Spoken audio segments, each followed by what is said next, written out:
The Horrible Gamers podcast may contain content not suitable for all ages. Listener discretion is advised.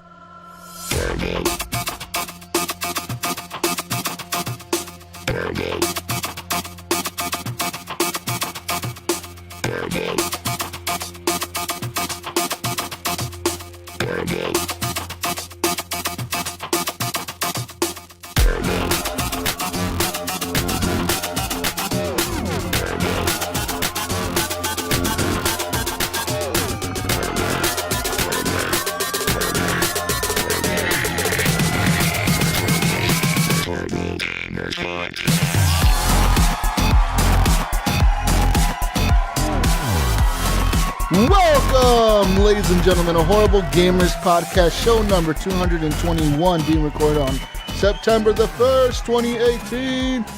I'm one of your hosts, Jesus Gonzalez, also known as Jesus Rocks a Lot. Today I'm joined by my friend, Henley Merrill, from the West Coast, the best coast, Gunny Chief. Hey, summer's almost over, but gaming season is about to begin. That's right. And from Canada Land, Ryan Gibson, Gib87777. I don't know how many sevens are there. What's going on, everybody? Another episode of Horrible Gamers. Let's do this. Sevens. Too many. All the sevens. Winner, winner. And also from the West Coast, the best coast, my friend E.T., Evan Tanaka, Shirt Pockets, A1 Thick Sauce 69. Hey, what up, guys? Shit.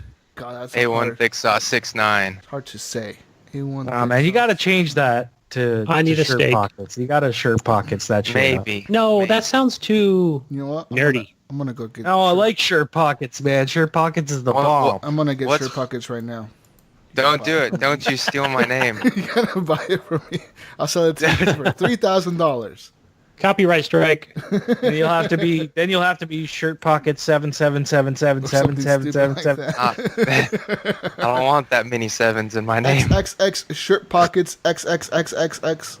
Underscore shirt pockets. Yay! Shirt score pockets. Welcome, Evan, to the show. And people, if What's you want to up? follow us, you can at Twitter at _HorribleGamers. Follow us on iTunes. We're now available on Spotify as well. If you're listening on Spotify, shout out to you. And we're available on Google Podcasts, Google Music, Google Play, Stitcher, TuneIn, fucking everything. Everything. Wait, Evan Podbean, said Pocket Cast, right? www.horriblegamers.com. Pocket Cast. Facebook.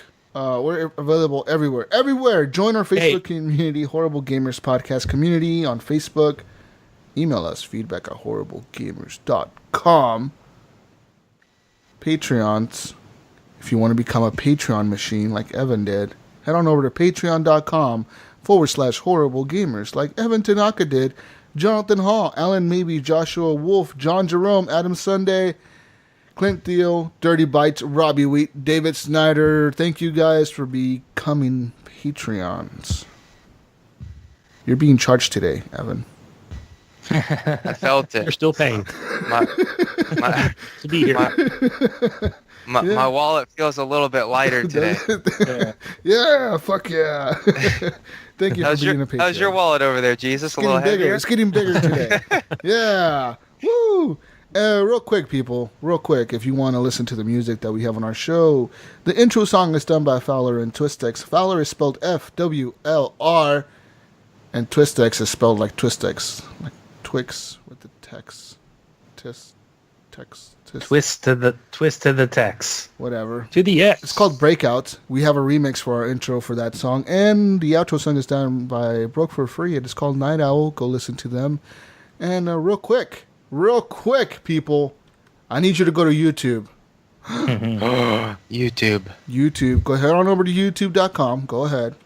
And I want you to type in Horrible Gamers in the search bar, and you're going to see a bunch of channels that are called Horrible Gamers. Some fucking assholes on YouTube are using our logo and our name without our permission. Fucking, I'm so mad right now. I discovered this last night. Some people are using our name and our logo without our permission. They didn't even like tell us like, yo, dudes, I'm going to steal your logo. They just did it. So Report them. Yeah. Downvote So go their shit. report their Mate, art. Don't report the one that says Horrible Gamers Podcast Crew, No, because no, that's no. the Right, real that's one. us. That's the real one. No, do not The one do that our that one. podcast actually gets put out on. That's the real one. You'll see our shows on there, yeah. But don't do the other ones. Report those fuckers, all of them. Report all of them. Report them for nudity, child exploitation, drug trafficking. Fucking assholes, All of it. man. I can't believe they would do such a thing. How dare they? How I'm dare offended. Logo thieves. Arr. they? Yeah. Anyways, that's enough. Jonathan, if you're listening, you need to go after these guys because that's your art Yeah. that they're using. Yes. man. Yeah, I keep flagged going. their art, John. Flag so the shit out of you it. can take it a step further. I contacted YouTube last night, sent them a takedown notice of all their shit. Copyright. Horrible Gamers Podcast is a copyright podcast. 2014-2018 Horrible Gamers. All rights reserved. Do not duplicate or reproduce this show without my express permission, assholes. Thank you. That's your disclaimer. Now, let's get into video games. Talk about games we played this week. Woo, guys, I played some games. Yeah.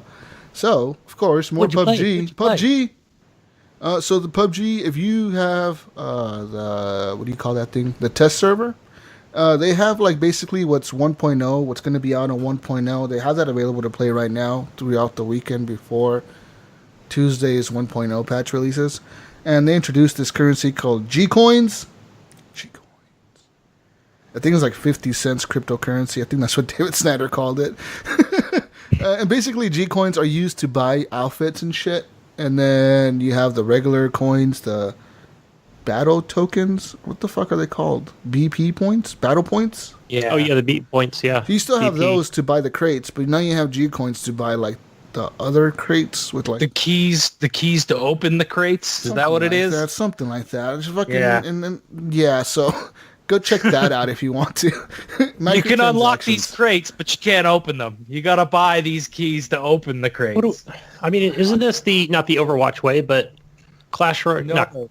No, it's different. But I don't. Okay. It's weird. Anyways, that's there. So PUBG is still PUBG. It's running good now.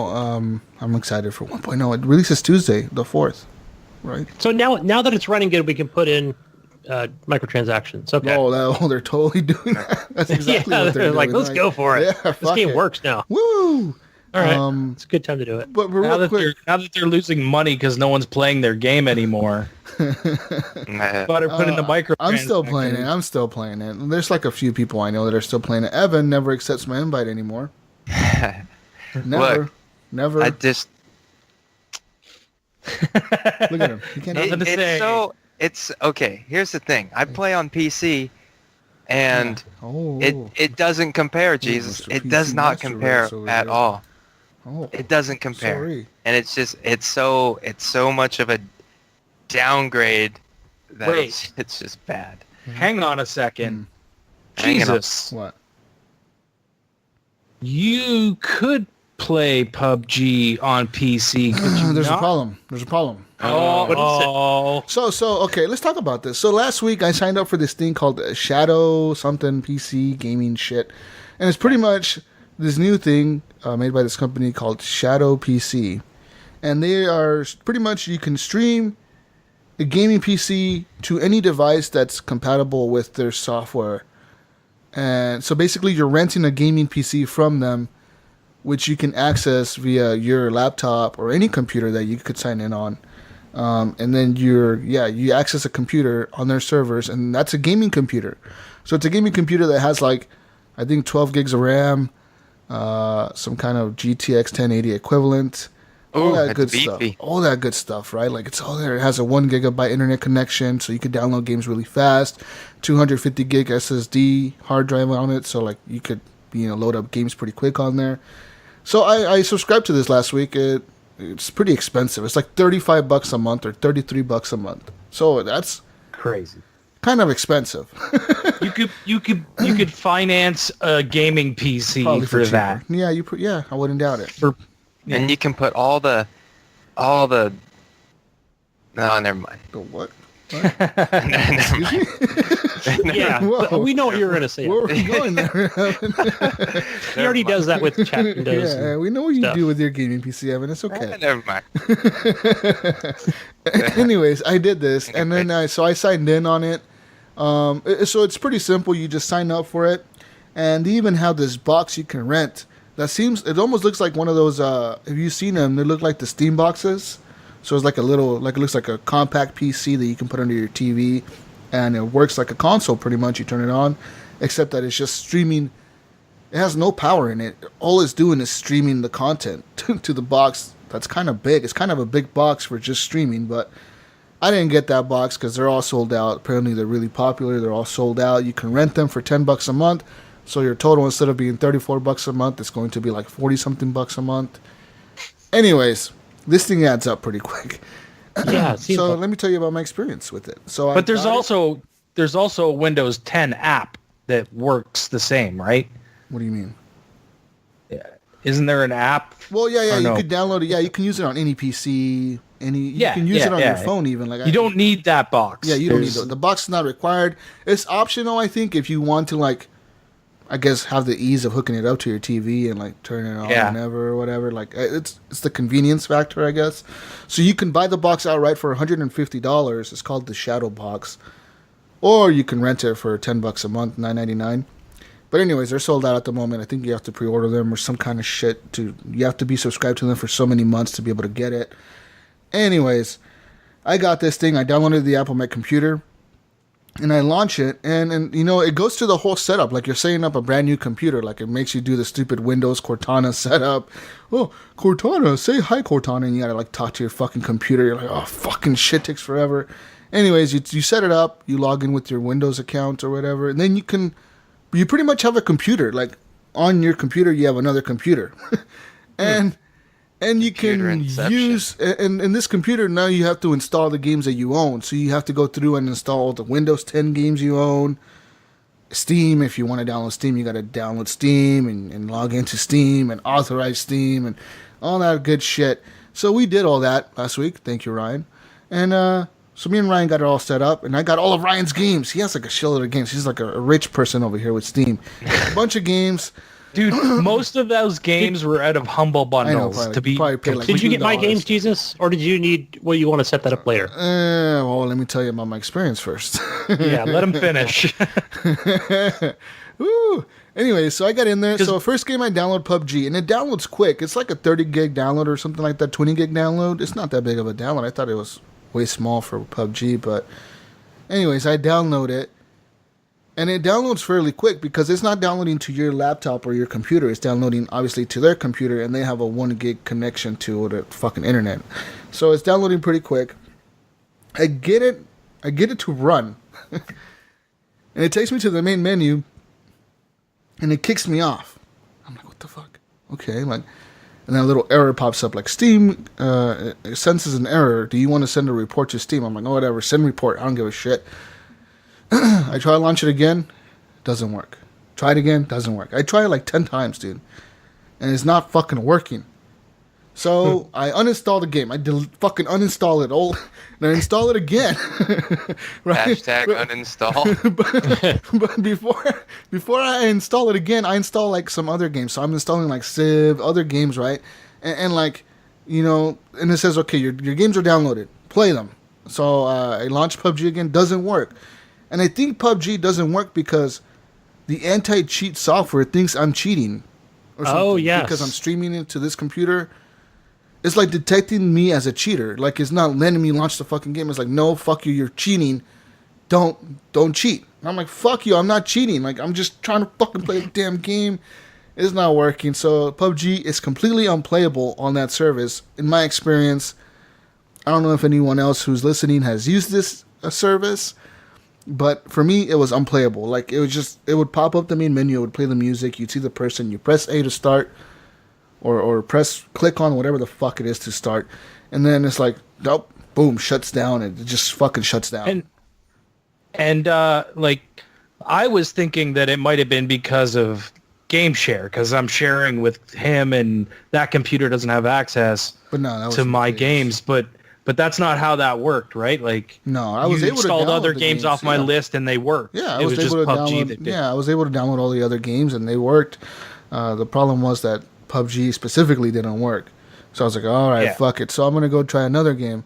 So I tried like other games. So I tried Civ, and I think it was like Civ 5 or Civ 6, whichever one you own, the latest one. And I was playing that. No. And dude, it ran fucking good. I was like playing it on high settings, all that shit. It was running fucking smooth. There was moments where I noticed like a lag, like a little lag, when moving my mouse around, because there's so much shit going on. So you're moving your mouse everywhere. You're clicking on shit, moving troops, and there was sometimes a little delay. I don't know. It could have been. I just noticed a delay there. I don't know if it was my connection to the service, their connection to me, or what the fuck it was. But there was a little delay there, and I was like, all right, so good thing I wasn't playing PUBG, because that fucking delay would have killed the fuck out of me. I would have been pissed. Yeah. So did you play anything a little more... no. intense? Besides that, not really, no, man. I was trying to play other games. The problem is you have to uninstall, and install so much, so often, that it's because there's only 250 gigs on there. So it takes a lot of space when you install a certain game, and it just takes up space. And then... after playing like Civ and a few other games, I don't know what the fuck else I played, some other stupid games, I was like sitting there and I got bored. Yeah. I got really fucking bored. I was like, this experience is lame. Why do people game on a PC? It's like this is basically what you just did. You went out, you went to the pool, and you had your bathing suit on. Uh-huh. You're all ready to go in the water. And you're right there next to the water, and you just dip your toe in, and you're like, "No, this is okay." And you're just wiggling your toe around in there for a little bit. No, but the full experience of the pool. You didn't dive in. I just feel like it wasn't worth it. Like, Why didn't you? I'm paying $35 for this, for something that I'm not having fun with. Yeah. No, I get you. You know what I mean? But why, maybe it why wasn't didn't the you try experience games that you why didn't thought you it would try be. games that you would have fun playing? Because I didn't see anything that would have fun playing. Well, Civ, right? I mean, that's kind of what you were That's after. what I really like. I like those types of games. So I was like, Yeah, fuck you it, I'll do. try this game. Like, I really like these types of games. I could get into them for I could sit there for 8 hours and manage a fucking world or whatever the fuck I'm doing. And I could do that. And I'm sitting there, but I sat there for 3 hours, and 2, 3, 4 hours. I got bored of it, and I was like, okay, what else can I do with this thing? So You're playing on your laptop too, yeah, right? so I'm trying to figure this out, and at the end of it all, I got tired of it, and I fucking was like, fuck this bullshit is lame. Fuck PC gaming.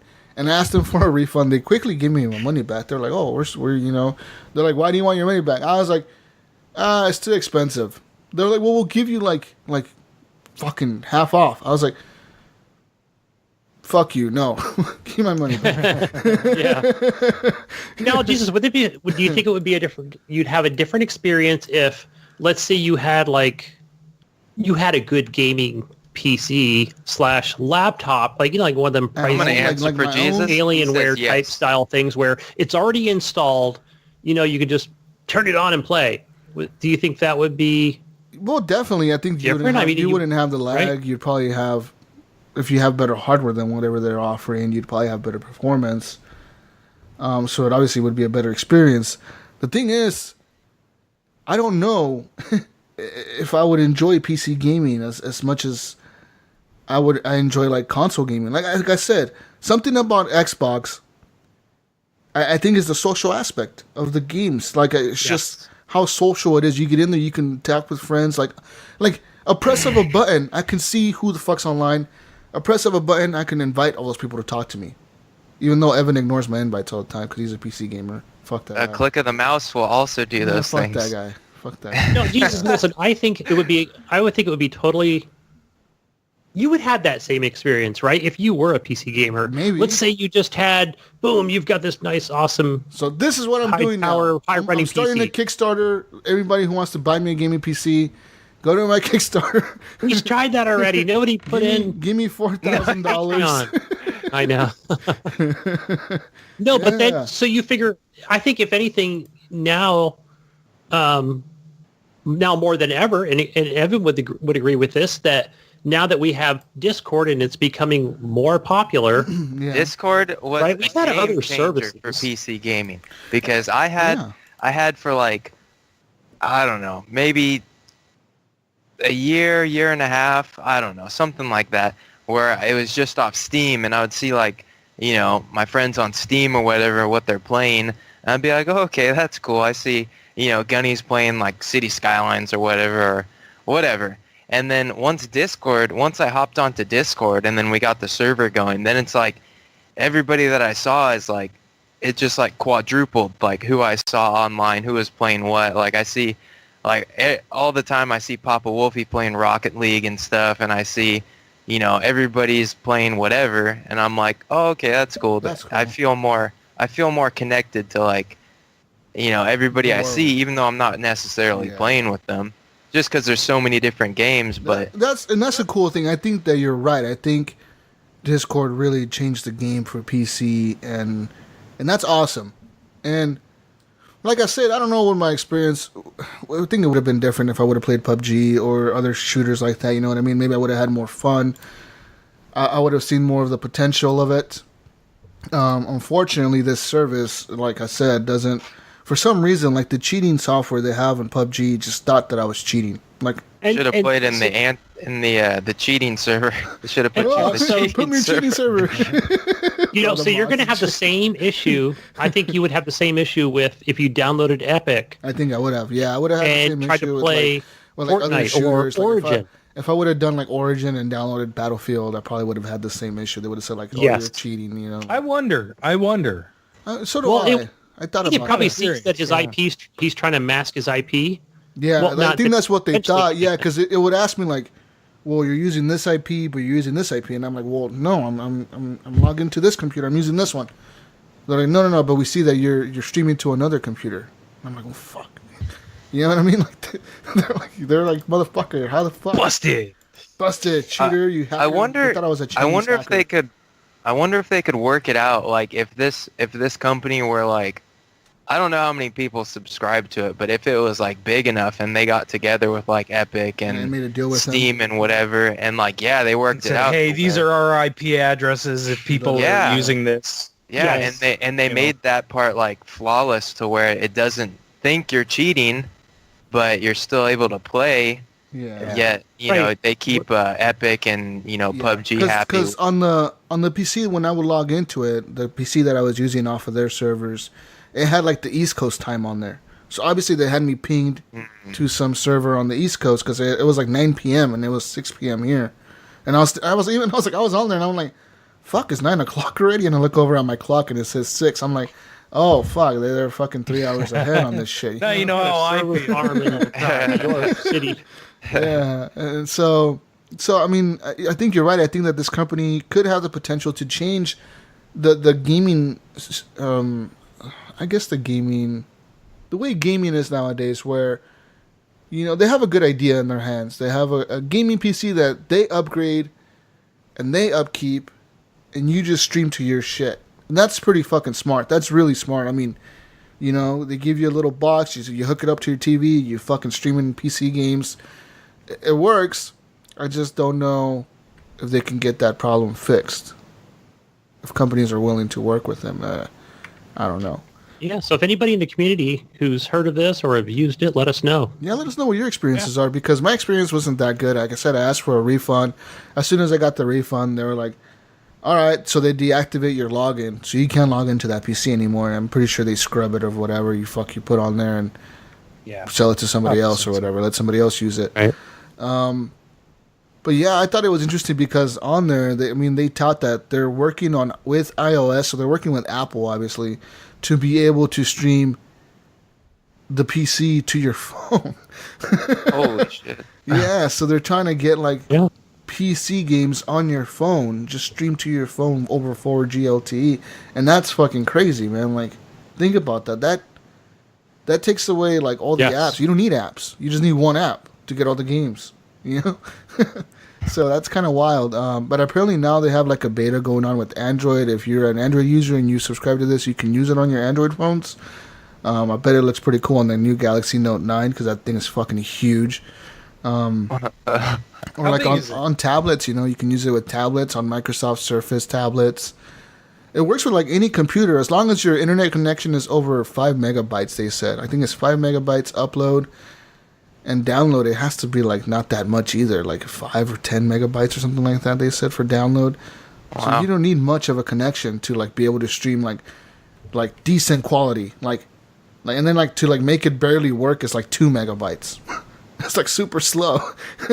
So yeah, it is. Yeah. And like I said, they do all their downloading of their games on their end. So like you don't have to worry about your connection, how long it's going to take to download a game. You just download it on their shit and it works. And game sharing for Steam works because obviously me and Ryan were able to set it up. Yep. So it all works. Nice. It's fucking cool. Yeah. But that's my experience with this Shadow. I think it's called Shadow PC. And yeah, so that changes the game for PC gamers if they could get the latency all the way down to 0, which they never probably will. But if they could, that'd be cool as fuck. And yeah, and I think maybe like Microsoft is looking at what they're doing, and maybe that's what they're planning to do with their streaming device that they plan to come out with, that people have rumors about. Maybe that's what they plan to do, but with an Xbox. Like, we're going to stream like this Xbox One X to that stick over there, and that's it. Exactly. In my opinion, that's what that, they're going to sell a device that you can plug into your TV like a Fire Stick the or Xbox stick or, Google Chrome or whatever, right? Or the X stick. The X stick. Oh, yeah. Are they going to call it the sticks? Like just STIX? Oh, branding, copyright. X. But yeah, I mean that'd be cool, man. And I think a lot of companies are moving forward to that, and that's going to be crazy. Because I think we're going to see a big shift in games in the future like that. Because you imagine if EA can figure out a way to stream their games to you, they don't need Microsoft anymore. They don't need Sony. Right. They'd just be like, no, we're not selling our games on the Xbox or the PlayStation. We're selling our games on our own shit. It could be their downfall, but it could also be like a major money maker for them because they just cut out everybody. They're like, oh, you don't need them. Yeah, download our Epic for 500 megabytes or something. Download our launcher on your TV for free, and then just use it. That's an app. It should stop quickly. I hate Smart TV's UI though. they're terrible. Who cares, bro? It's painful. Now you can pair your PlayStation controller with any TV and your Xbox controller with any TV. That might be the future, man. Maybe. Yeah. I've got my Sony TV. It'll let me hook up a DualShock 4. But yeah, that was my PC gaming experience. Oh, fuck yeah. That was cool. It was cool, man.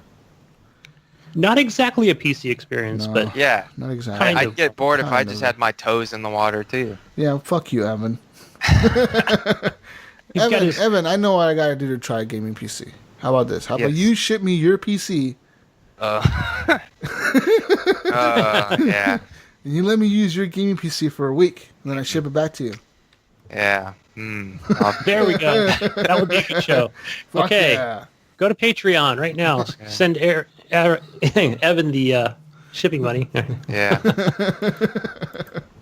But that's one of the games that I played this week. You need to make a GoFundMe, Jesus. I do. I'm gonna make a GoFundMe. I need $10,000 people to buy the ultimate gaming PC.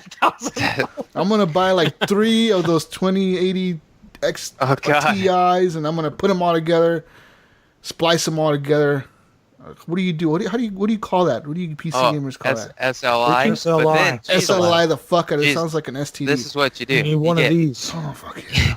You get your 2 2080s, all right, and then you call it. You call your PC Shadow Jesus PC, and then you start charging people $50 a month.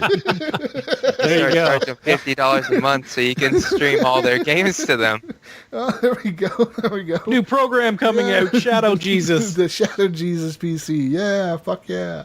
I'll charge like $29.99 instead of $35. Oh, Ooh, it's a discount service. Oh, fuck yeah. It's a good idea, Evan. I like your... You'll be selling Bitcoins in no time. $10,000 is all I need, people. GoFundMe / Jesus Walks a Lot PC. That's what I'm gonna call it. I'm gonna set that up. No. Call it Jesus Needs a PC. I'm gonna set that up right now. GoFundMe. Anyways. Let's move on here, Ryan. I know you played a new game this week. It just came out this week. Fresh. New game. I think Gunny's played it too. I did. He's the one that bought it. So. Gunny did. Yeah, Because I pre-ordered it. I was watching Gunny play it. Was I? Were you streaming, Gunny? Someone was streaming. I was watching somebody play that. Did I shit. stream that game? No, I didn't stream it. Somebody was playing it. Oh, either you were playing it or you did like a game capture, and I saw your game capture. Yeah, I did take a few. I put them on Twitter, on Xbox. That's what I fucking saw. Yeah, that. It looks cool. Tell me about Strange Brigade. Strange Brigade is actually a lot of fun, guys. Like, and it's kind of like it's refreshing because it's not like first person shooter. It's not it's not everything that you've been playing recently, and it kind of it's a little bit different. So you get in there and you kind of feel like you're having a good time. It's not like it's not extra like amazing or anything, but you're gonna get in there and have fun playing the game. Basically what happens is you go in to these levels and there'll be like, hordes of people that come at you. The mummies. Like either mummy. Well, there's different zombies, enemies basically. Yeah, skeletons, all kinds of stuff. So they're coming in and you got to take them all down and collect these little blue orbs to get your ultimate, pretty much. So, anyways, what's another word for that, Jesus? I always call it mana, which is basically just leading up to your power up. Mana. Yeah, it's a good word for it. It's by Rebellion. They did Sniper Elite. It's the Sniper Elite guys. Yeah. They also did that other Army game, Nazi trilogy. Zombie Army trilogy. Army trilogy. Yeah, that one's good too. Have you played I'll it? have to check this out. Yeah, I've played both of those. I had so much fun with Sniper Elite, and Nazi Zombie Army is so much fun just to like... Wingman, and a few other people ran through the Zombie Army trilogy. We did the whole campaign on like hard. It was pretty fucking cool. That was rough. Yeah, that was rough, but that was a cool playthrough. Mm-hmm. But this doesn't play like Nazi sniping? Army trilogy. I haven't gotten a sniper rifle. Did you get one?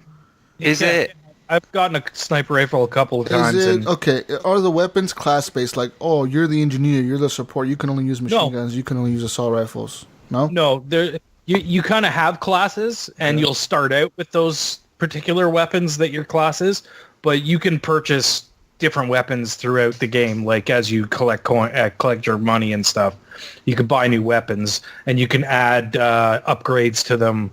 They'll be like, do more damage, or I'm trying to think of what some of the other ones. Oh, you might freeze an enemy, stuff like that. Okay. You put those upgrades into your weapons. Certain weapons only have one. Some of them have like 2, 3, or 4 weapon or upgrade slots.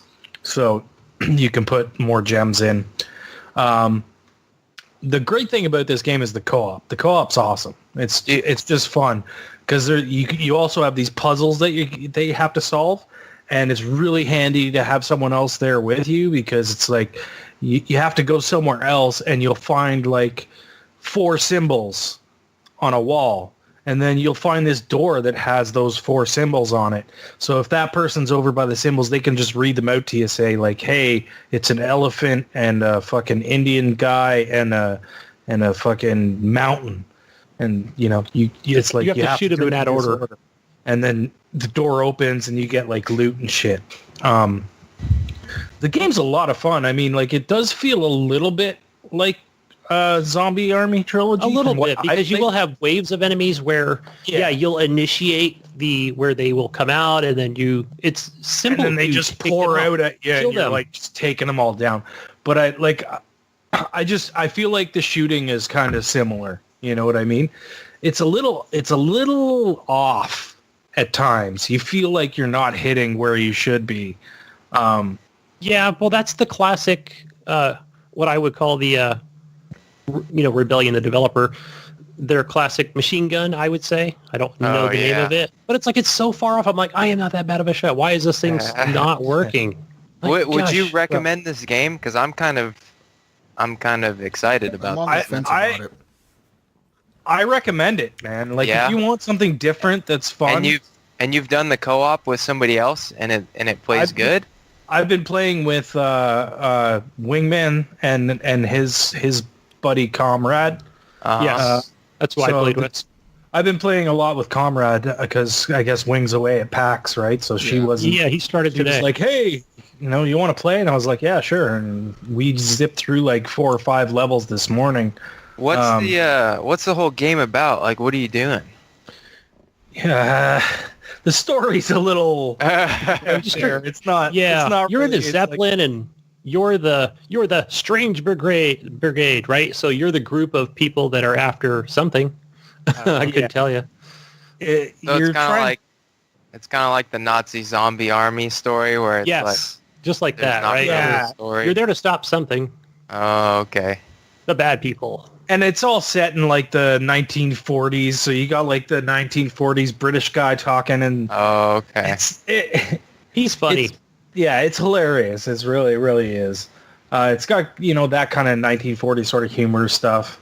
I would say also like, and it doesn't take itself seriously. Like for example, when I first started it, and then I had the controller in my hands and I didn't move it, and the British will go, "There is a pause button, Yeah. You have to just sit there, Yeah. Why are you wasting my time? Oh, that's funny. Yeah, it's hilarious.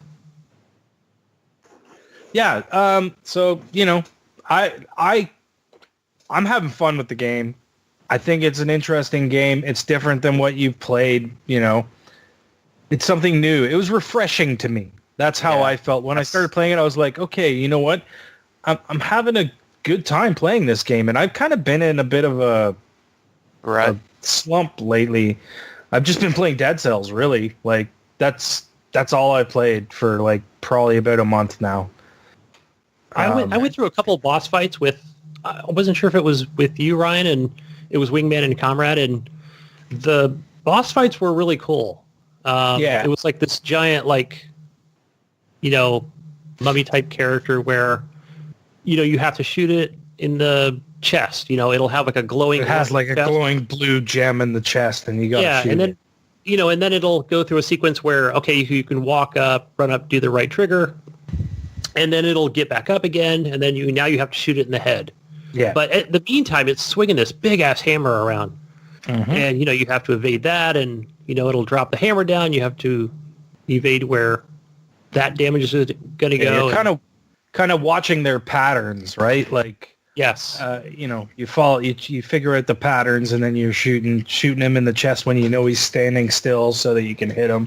And then in the it's got meantime, a lot of that kind of stuff. Here comes the mummy zombies, and he'll send in a wave of those and take them out. It's just a fun shooter. And they come from everywhere, literally. Like, it's good having someone else playing with you because they'll be like, dude, look out behind you. You know what I mean? There's like a million guys just coming up on you, and you didn't even know they were there.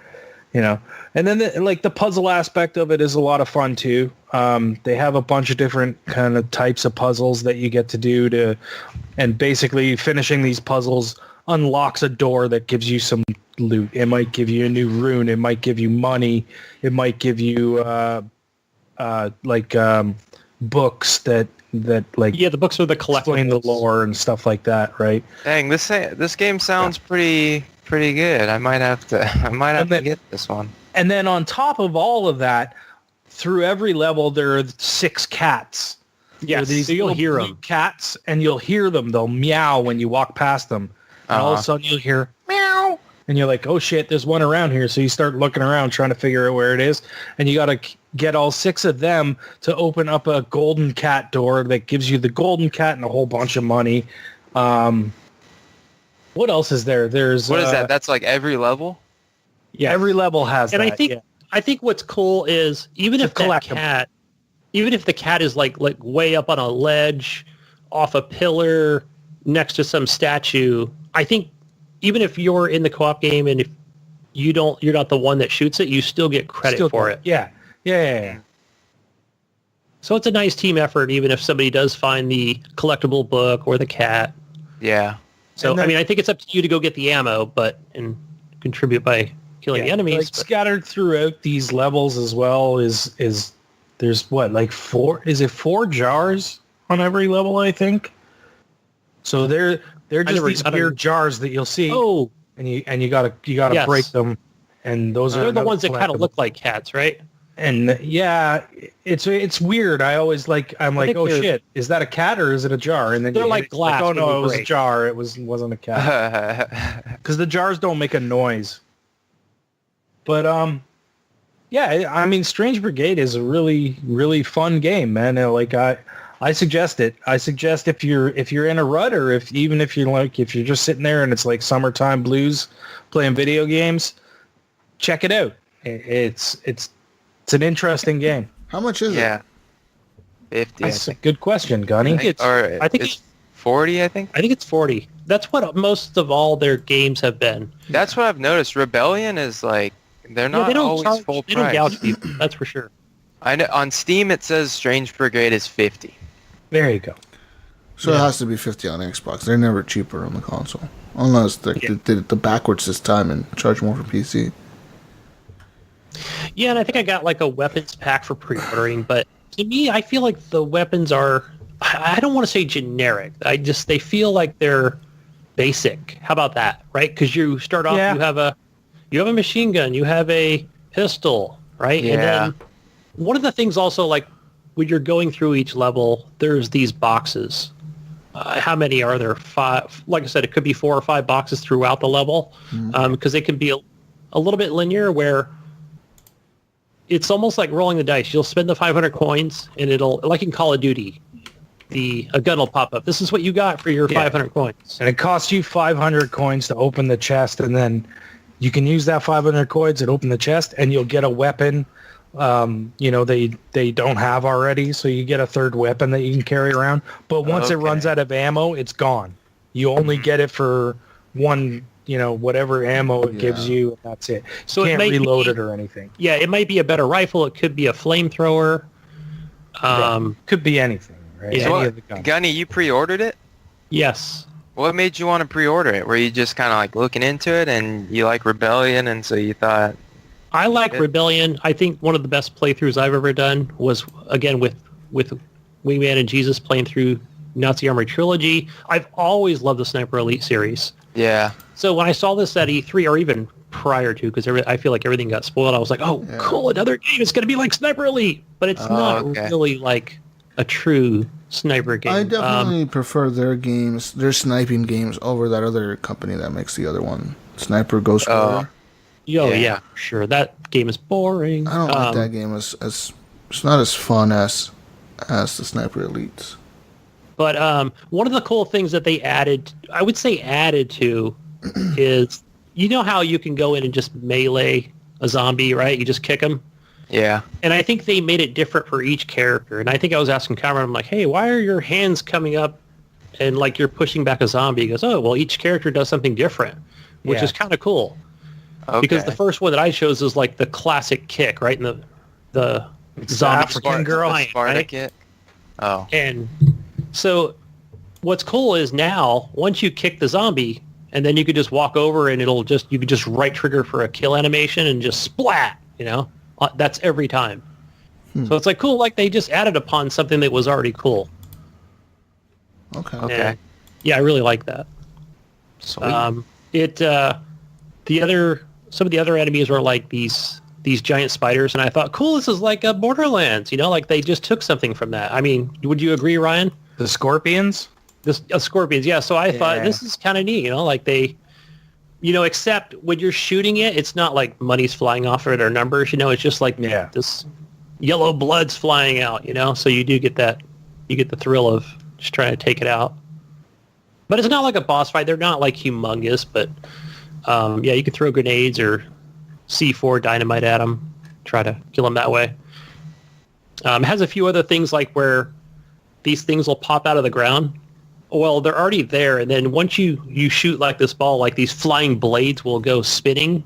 And I think they spin for like 5 or 6 seconds. There's a lot of environmental like weapons that you can use. Oh, that's you'll cool. see like a little orange ball So if you got a herd of them coming towards that orange ball, you shoot it when they're close, and then the blades come up and slice them all up, and they all die. You really contending with some of the horses is crazy sometimes. There's just so many of them. Yeah, so and it gets more and more the more people that you have.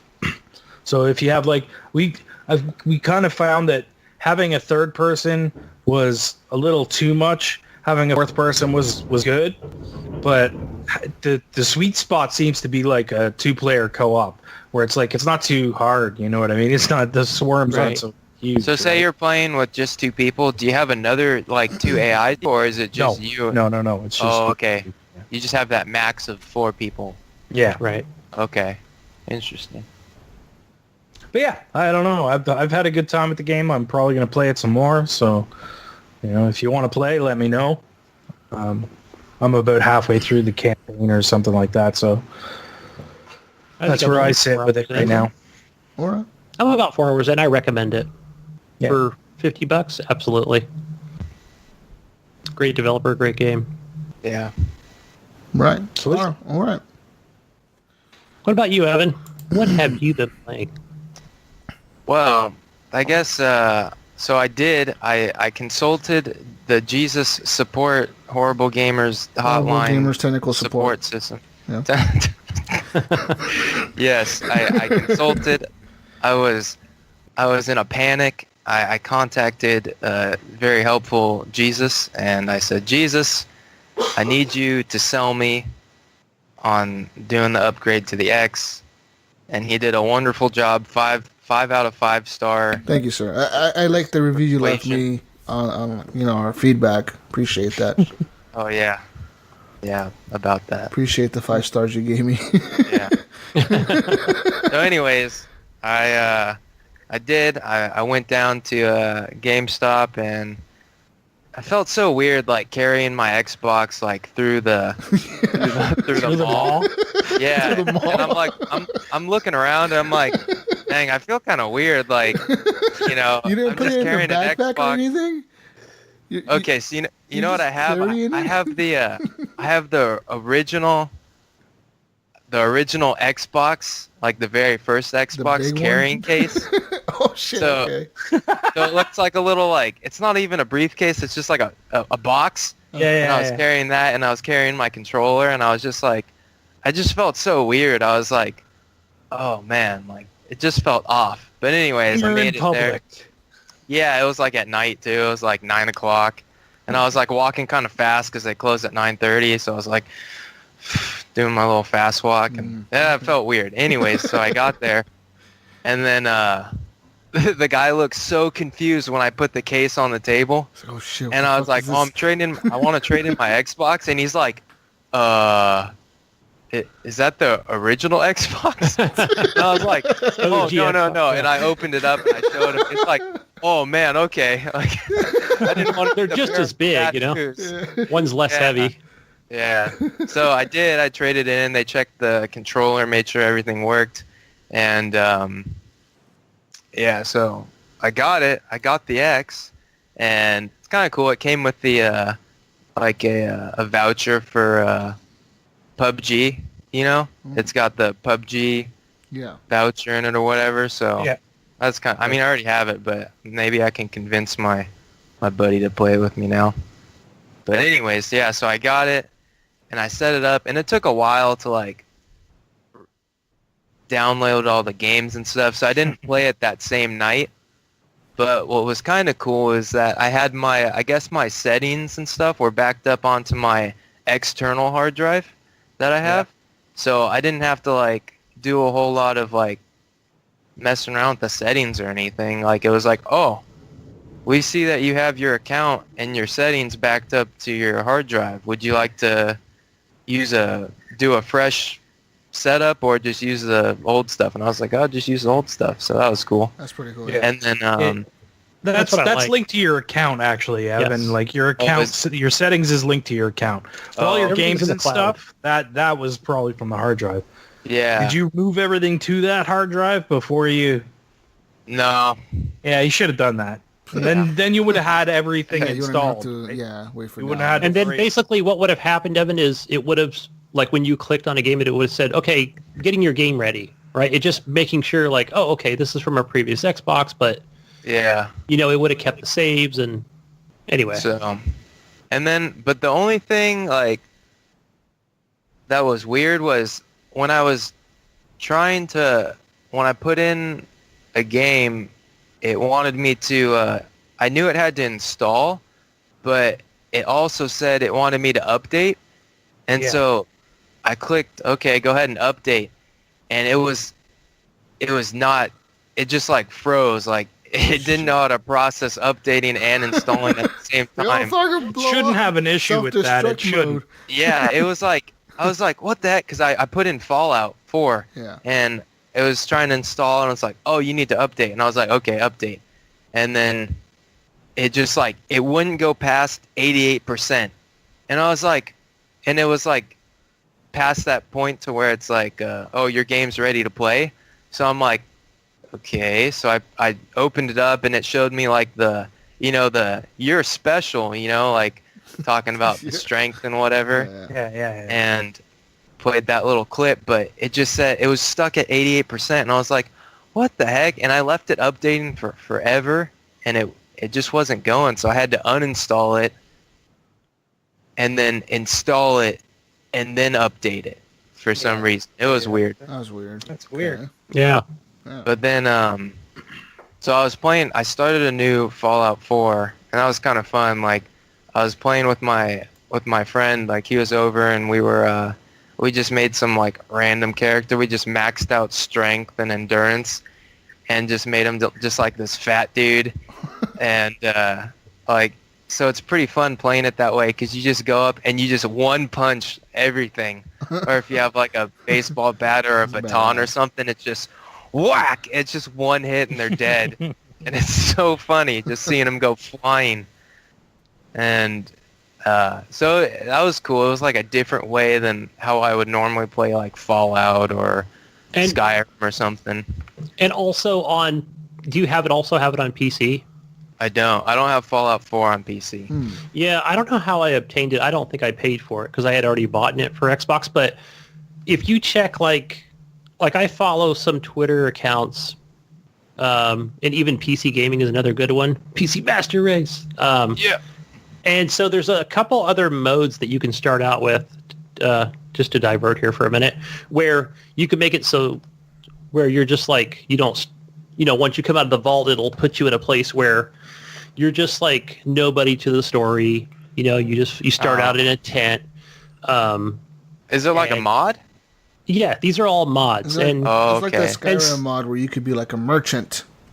Or, yes. Oh. Or a mercenary. Yeah, you know, Yeah. you're part of the Dark Brotherhood from the beginning. It's just Pretty like, much. All you do is I kill might have people. to mess around with some of the mods then, because I've already played Fallout 4, and I The wanted. mods are cool, and it'll do just like you said. You can one hit. You can you could take is it called the Fat Boy? Is that the nuke launcher? Yeah. Something like that, and it'll shoot cars instead. Like, pretty cool stuff, Yeah. But Hey, I mean, so Xbox has mods as well. They're just not in depth as the PC. I might have to try it, PC 'cause, rules. I don't want to have to go through all of Fallout 4 again. I just want to play the DLC because I never played it on my first playthrough. And yeah, just an awesome DLC with the what is it? The Harbor, Dark Harbor. Island, Fall Dark Back. Harbor, and the Some shit. and some of the other ones are like, stuff.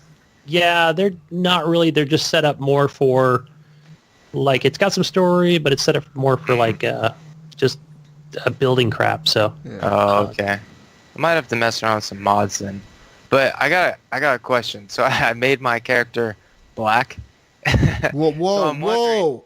be careful now, Mister. Whoa. So I'm wondering, Whoa. You mean when I was like dark going through that skin. intro scene, and the baby was black too, and I was like, whoa. Whoa. Evan, And- you need to watch your So What about your father? thread line. that's what I'm wondering. I'm wondering if Father will also be black. I'm wondering. I'm very curious. This, I don't know. I don't even know how to react to this. I'm in shock. Don't react, Jesus. It's okay. Hey, but you could be a female in this game too, right? So. Whoa! I didn't want to Oh push wow! it Now that we're far. going there too. Damn! I'm just saying, there's diversity in this game. Wow! Wow! It's a great game. I'm all kinds of offended. Oh right now. man, Anyway, back to the Xbox One X. How are you liking it so far, Evan? I haven't noticed a goddamn thing. I can't tell the difference at all. No, I figured you would be able to, unless you had that OLED 4K HDR. I haven't noticed a damn thing.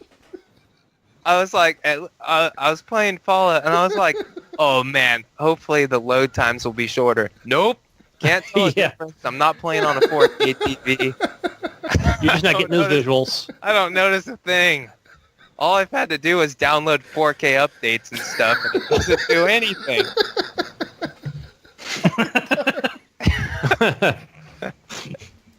What are you laughing at, Jesus? So basically, you're saying if you have a 1080p TV, don't buy an I Xbox One wouldn't X. recommend Do you it. listen to this show? And then Did we not tell you this last week? Oh, wait. You contacted no, Jesus. you guys sold Technical me on support. the idea that it would play better even without a 4K TV.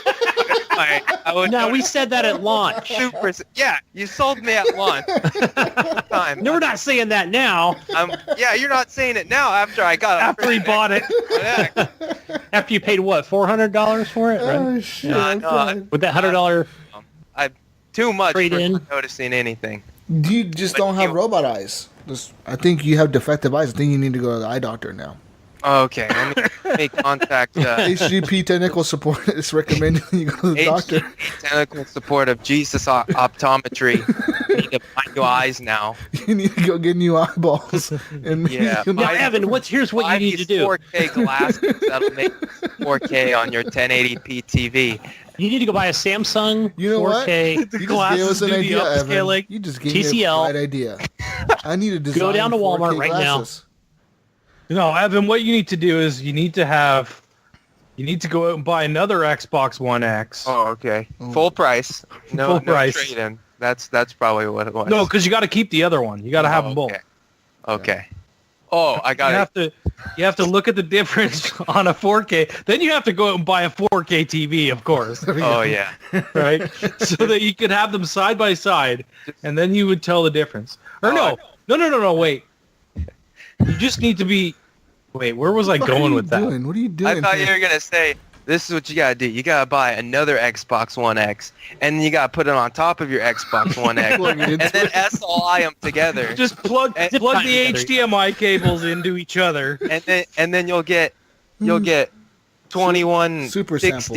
You So you're super not sample getting the super quite sample. 4K, but you're getting double 1080p. It'll flow it into your TV and make it explode. And you got to buy 2 monocles and put one on each eye. I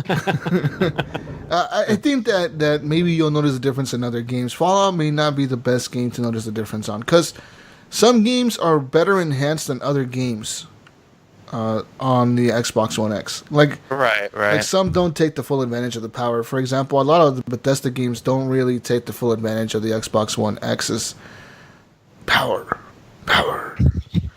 Because it doesn't need to. It doesn't really need to. They're big games or whatever, you know, they're Yeah. kind of hard to optimize the graphics on. But like, I know The Witcher, there's differences in there where, you know, the game will look Even in significantly 1080 better. though? Yeah, Even in 1080? Yeah, even in 1080, the anti-aliasing is like so much better. There's no jagged lines.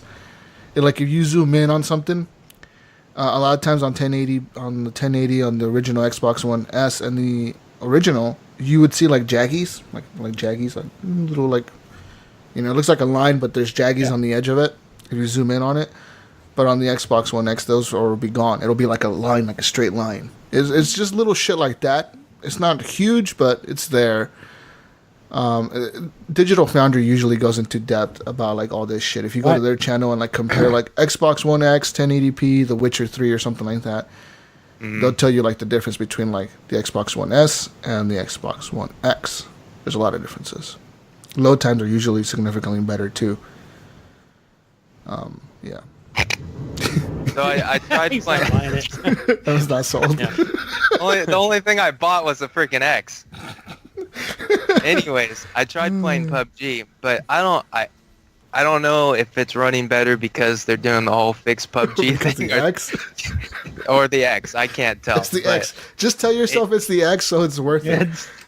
I did, and then I tried playing a fuck. single match, and I still got wrecked. So now I know I suck. Just because your game runs better doesn't mean you're going to become a better gamer.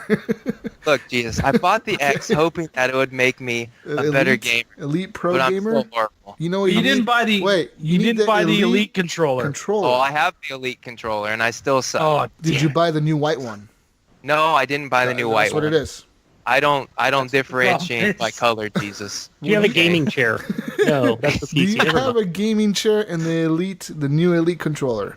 Are you using surround sound? Are you using a headset while you're gaming? We're trying to help you, Evan. I don't think anything's gonna make me better at PUBG. I'm still starving over here. Trying to get you to spend more money, Evan. I can see that. That's the only thing I'm getting out of this. Now I can tell you one thing, Evan, that makes a difference is, especially if I'm playing on this 48-inch TV, this 4K OLED That's I have. what you need right there, Evan. First, I get the Sony. I paid $3,000 for this sucker. There you go. Right? You're made of money. But no, I mean, the fact that it's so large, it makes a huge difference when I'm playing like a shooter versus on the PC. Huge difference. Like, well, even pinball. Like, or I'm like, man, I cannot track that ball. This freaking TV so large that it makes a difference with shooters. So in the future, when you do buy that 4K TV, keep that in mind. Make sure it's big. Helpful tip from the 75. HGP. No smaller than 75. Yeah, okay. Let me just update my review on Horrible Gamers Tentacles. I mean, technical support is here to help people, right? Hang on, Jesus. I just got an email. Apparently, Evan Tanaka is no longer a Patreon. He canceled his Patreon, asking for a refund. I'm gonna go support the. I'm gonna do the Horrible Gamers counterfeit YouTube fuck the counterfeit YouTube channel. Oh man, is that you? Man. That's who it is. But that's cool, man. I'm glad you got a new console. I'm happy for you, Evan. I know I have a 1080p TV right now, and I know I wasn't going to see that much of a difference, but it's more so to, I guess, not get left behind as, because my biggest concern when buying it was like, okay, like... New console coming in 2 years. Yeah, and I was like, am I, the OG Xbox is like, it was... I saw its age here and there, and I know hopefully this will help me stay somewhat more relevant, or I guess up to date with consoles for a while. That's like the main, and the biggest thing was like, I was like, what got me really was like, what the hell am I going to do with my OG Xbox once, in like a year or something, when I'm never going to be able to get a value of $250 get like for $50 for it or something. Yeah. So I was like, okay, I guess this makes. Now's a good time. Yeah, now is it a good felt time. the right That was time. a great deal. I can't even believe they had that much. They would give you that much for an OG Xbox One, dude. Because they're not selling them that much. Yeah, that's wild. That was a good deal. They were. I think they want to keep people in the stores. Yeah. Yeah. So I guess that's my experience with the X, and I played a little bit of Fallout. So I mean, I think that's the only thing, that and PUBG, that I was playing on the X. So I still got games to try out on it. Hopefully, I'll notice. I saw you playing The Witcher 3 last night. Were you playing that on a different console? So I've been playing that on my PC, and that's what I've been like. I've been living in The Witcher 3 pretty much, and so I don't know why it shows me playing The Witcher 3 when I'm on my PC. It does. The Windows thing does that. So when I'm playing like any game on my PC, does that show that on? Yep. Oh, it does. I think it's Steam. I think what it is that Steam has some sort of integration, because when I play an Amazon game. No, it's the Xbox app. It's just the Xbox app on your PC that's looking at your shit that you're doing. Well, no. It's connected to Steam in some way, because when I do play a Twitch Amazon game, right? Because they give away free games. Yeah, there's an app for that. It's the Twitch app. Fucking hipster. And so that doesn't show up. If I have, what do I have? I have a few on the Uplay app, and that doesn't show up. And something else, like some of the other ones, like maybe it is just Steam integration. but just Steam. Yeah, because I'll be playing on whatchamacallit. Yeah, I'll be playing on PC, playing whatever, and then I'll get like invites and stuff too, like from like Jesus trying to get me to play PUBG or something, or Jonathan Hall, and then I'm like, oh man, I see him inviting me and stuff, but I'm on my just PC. let me ignore Jesus, my best friend. Yeah. I don't see those. I don't see those pop up on my Xbox app. Oh really? Maybe there's a setting. And it's weird. I've tried to I get like party invites and stuff, and I've tried to accept them on PC, because it's the Windows app, right? So I'm like, oh, maybe it'll put me in the party still, but I think one time I did that, and it was just like a screeching noise. It works really well now. I would say the last 4 or 5 months, it works extremely well. Okay. I'll have to try it again. Even if I'm on my iPad, I can join a party and it's just seamless. Huh. Okay. So they've done a really good job keeping up to date with, keeping it current with the Windows app. Well, the Xbox app, I'm sorry. Pretty soon here, I think Discord is going to get integration with the Xbox, and there's going to be a Discord app on the Xbox. You can put it on there, and then you can link that to your accounts, and then Discord will show whatever the hell you're playing on Xbox. Discord did like wonders for like just communication and gaming. Like I'm so happy with Discord because I was playing I tried Fortnite for a little bit, and I was trying to play with my buddies on Xbox, but I couldn't, for some reason, we couldn't get in a party together, or like they couldn't hear me for some reason, and it just wasn't working, so we used Discord instead, and that worked just fine. So but you're Discord, playing on Xbox? No, I was playing on PC. Okay. Or for some reason the Fortnite chat wasn't working or whatever. Oh, I think that's what it was. Oh, See, and even EA has their own shitty thing with their origins, so that's where Discord really thrives. Yeah, Discord came in clutch right there, so that was cool. Anyways, guys, I played other games this week. I played a little game called Human Fall Flat last night. Well, my kid played it. She wanted to play it. And all because some YouTuber she watches plays it. So the only reason she knew about it. She's like, oh, you have Human Fall Flat? I'm like, how the hell do you know about this game? She's like, I watch it on YouTube. I'm like, oh, okay. Yeah. So I ended up playing it, and it's a pretty funny game, actually. It's it's a physics game, pretty much. You are like this little blob thing that has to solve like all these little puzzles, and then you go to the next level and you fall onto the next level, and it's like a whole new little level. You got to solve the puzzles again. You can move things around, climb. They have pretty funny tutorial videos.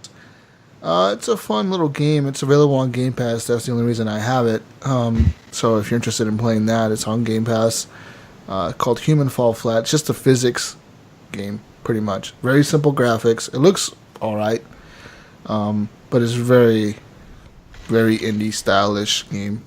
To me, it looked like you're the Stay Puft Marshmallow person. Yeah, you're like but a in little. Roblox. Yeah, you're like a little white marshmallow. Like it has no face, nothing. It looks like Flubber, but you're just controlling him. And he walks like Flubber too. He walks like all wobbly, like he's drunk.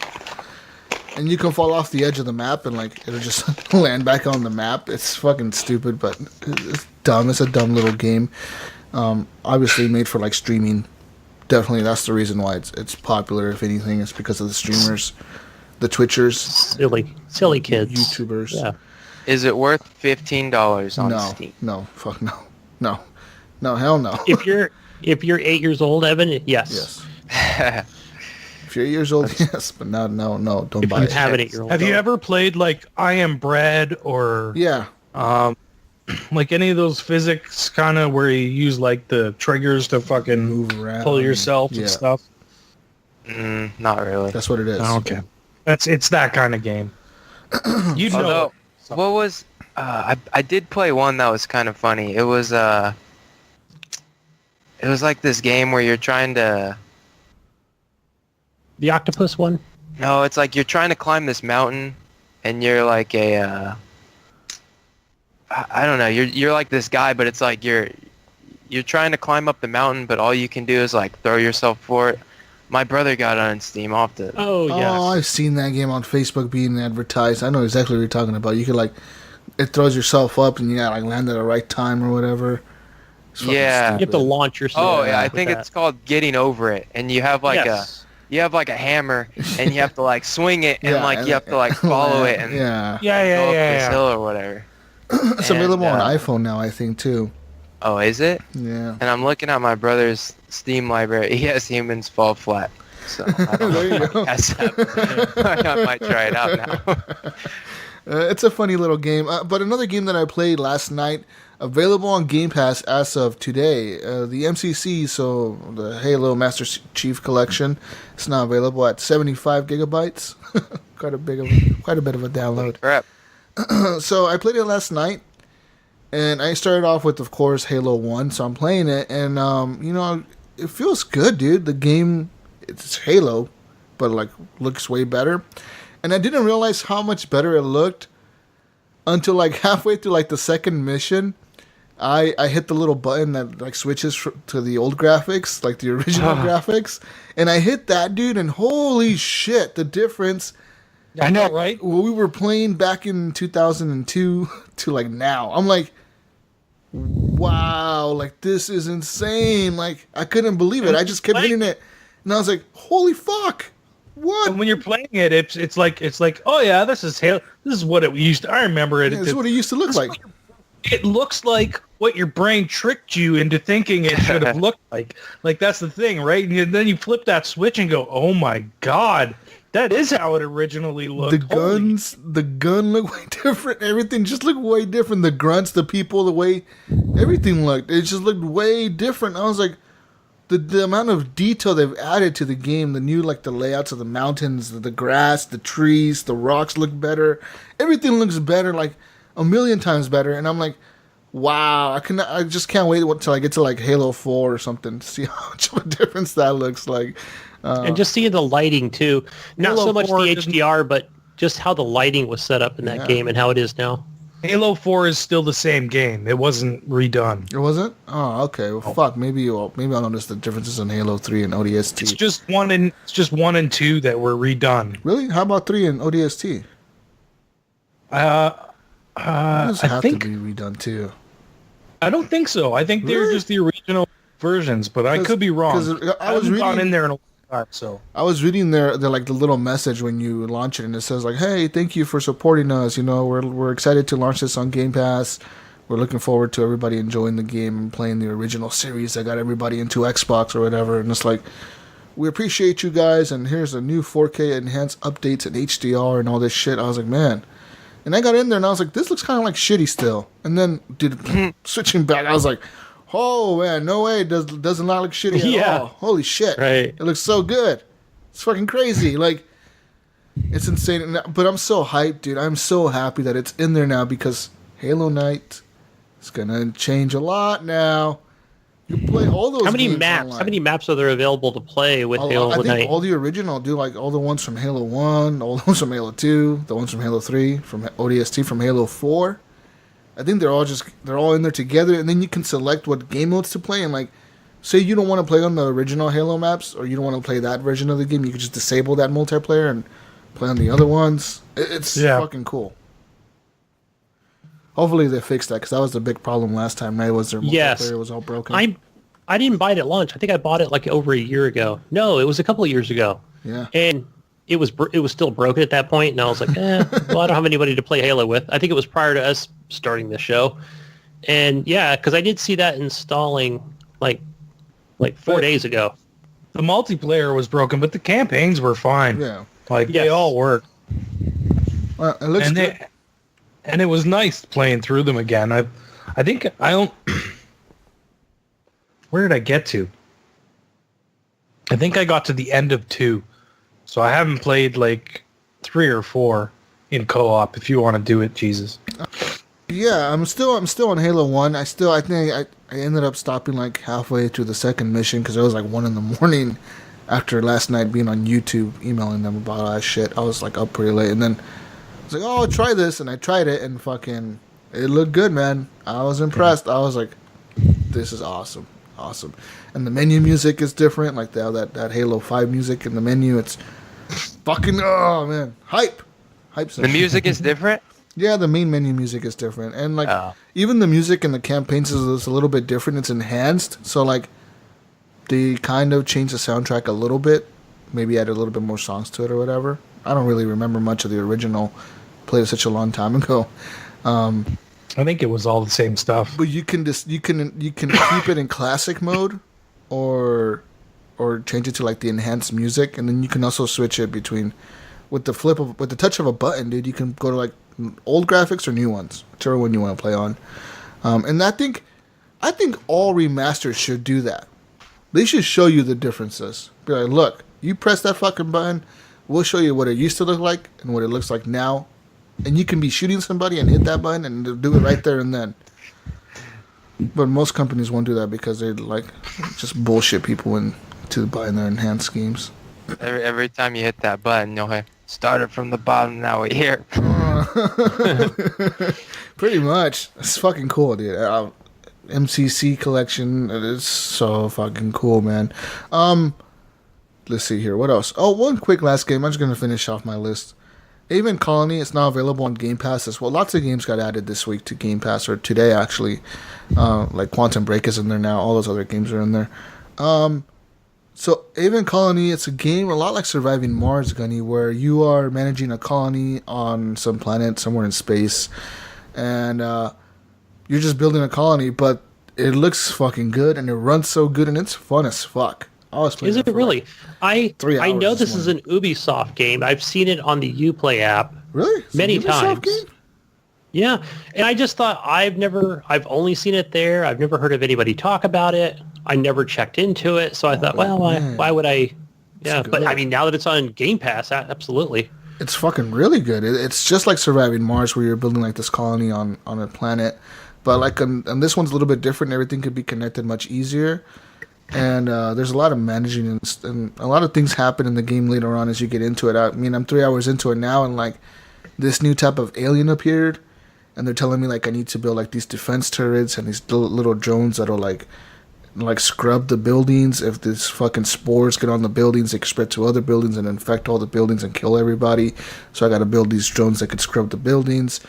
Like you could build police drones to keep the crime down. You can like exile people, you can all kinds of shit. Like there's a lot of managing in the game, a lot of food management. You have to like manage what kind of crops to grow and to use and to trade and all that. It's fucking cool though. I like it.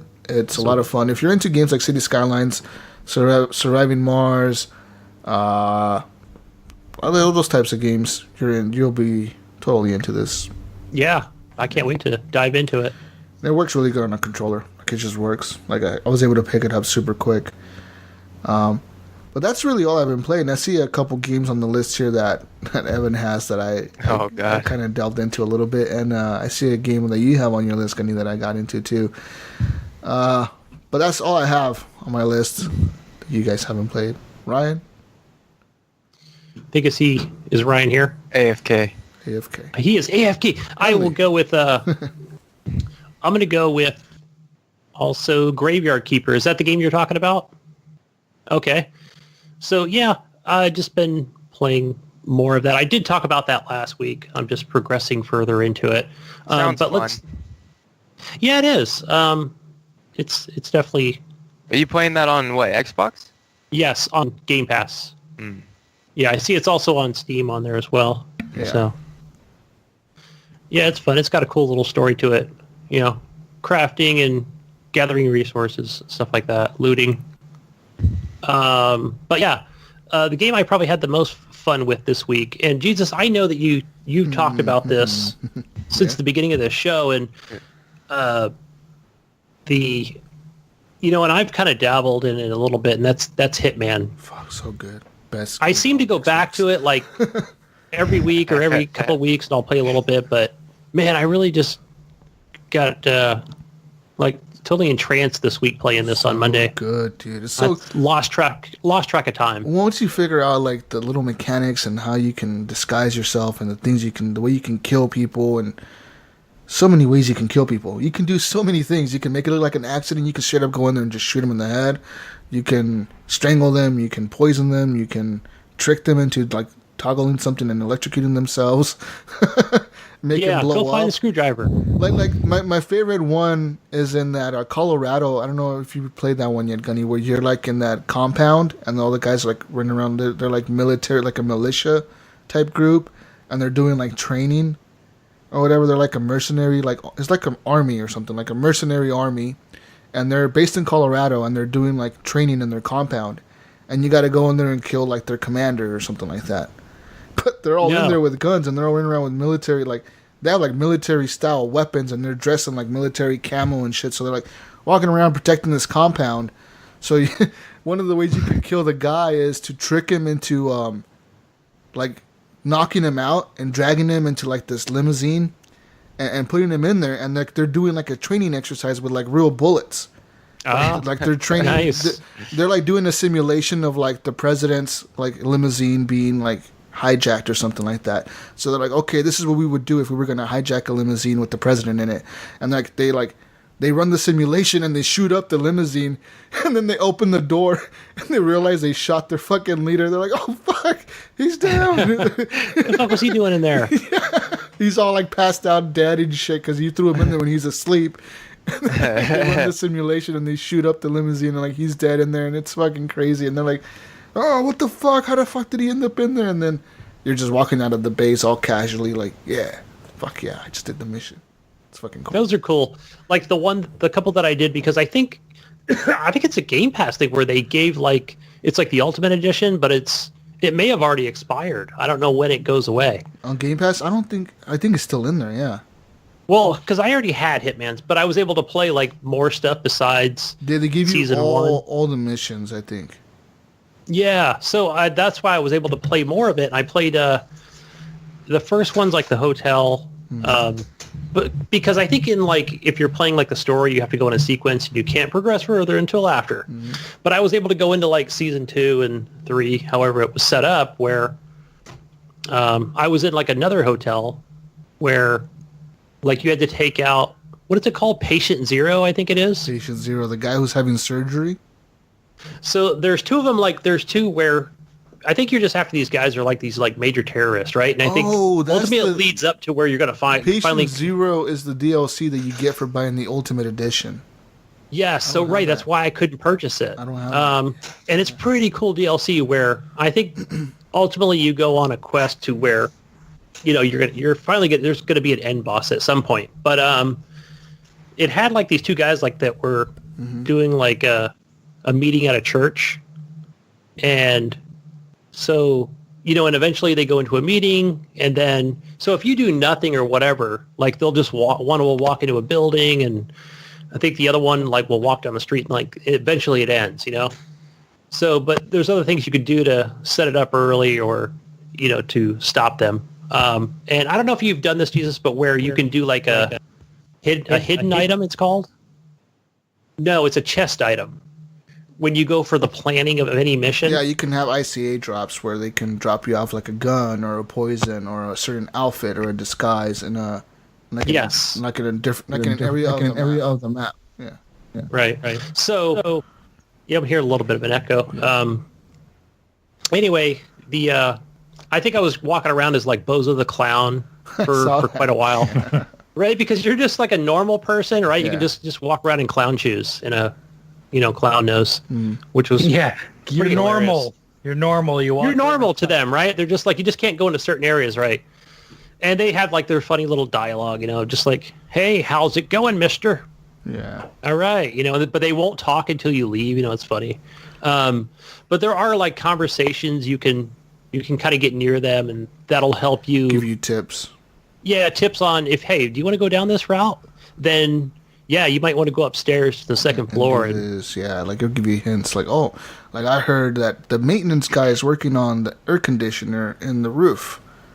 So now you can go to the roof and steal the the maintenance guy's outfit or whatever because you can knock him out because he's up there. You know he's up there, right? Different things like that. That's pretty cool. Yeah, but it's like every mission, but I think they're all done extremely well. Yeah, and there's so many freaking doors, man, and so many houses and hotels and... Yeah, one of my favorite missions is the embassy one where you go to, I think it's Marrakesh, and you're like, there's like a protest going on outside in front of the embassy. You got to go in there and kill some guy. That's like, he's like some kind of leaker, like he's leaking information on some kind of government, and the government hired you to kill him. Yeah, it's like WikiLeaks. The government's hired you to kill him, but he's like in there and he has immunity from this fucking embassy or whatever. So people are protesting outside to like release him, and like you can sneak in. There's so many different ways. You can dress up as a guard. You can go through the tunnels and just sneak through the tunnels, through the sewers. You can walk to the front door if you're dressed up as the interview crew, like the news crew that's going to interview him. You can walk right to the front door if you're dressed up like them. There's so many different things.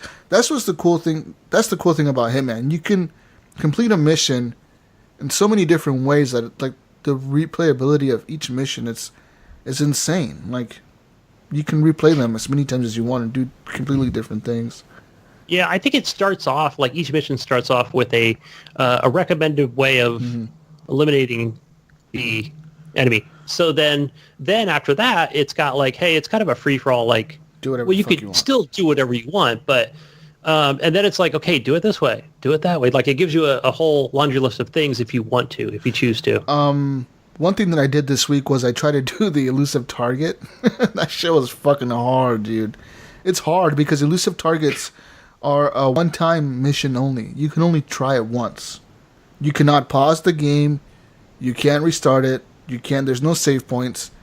If you quit, the mission's over and you failed it.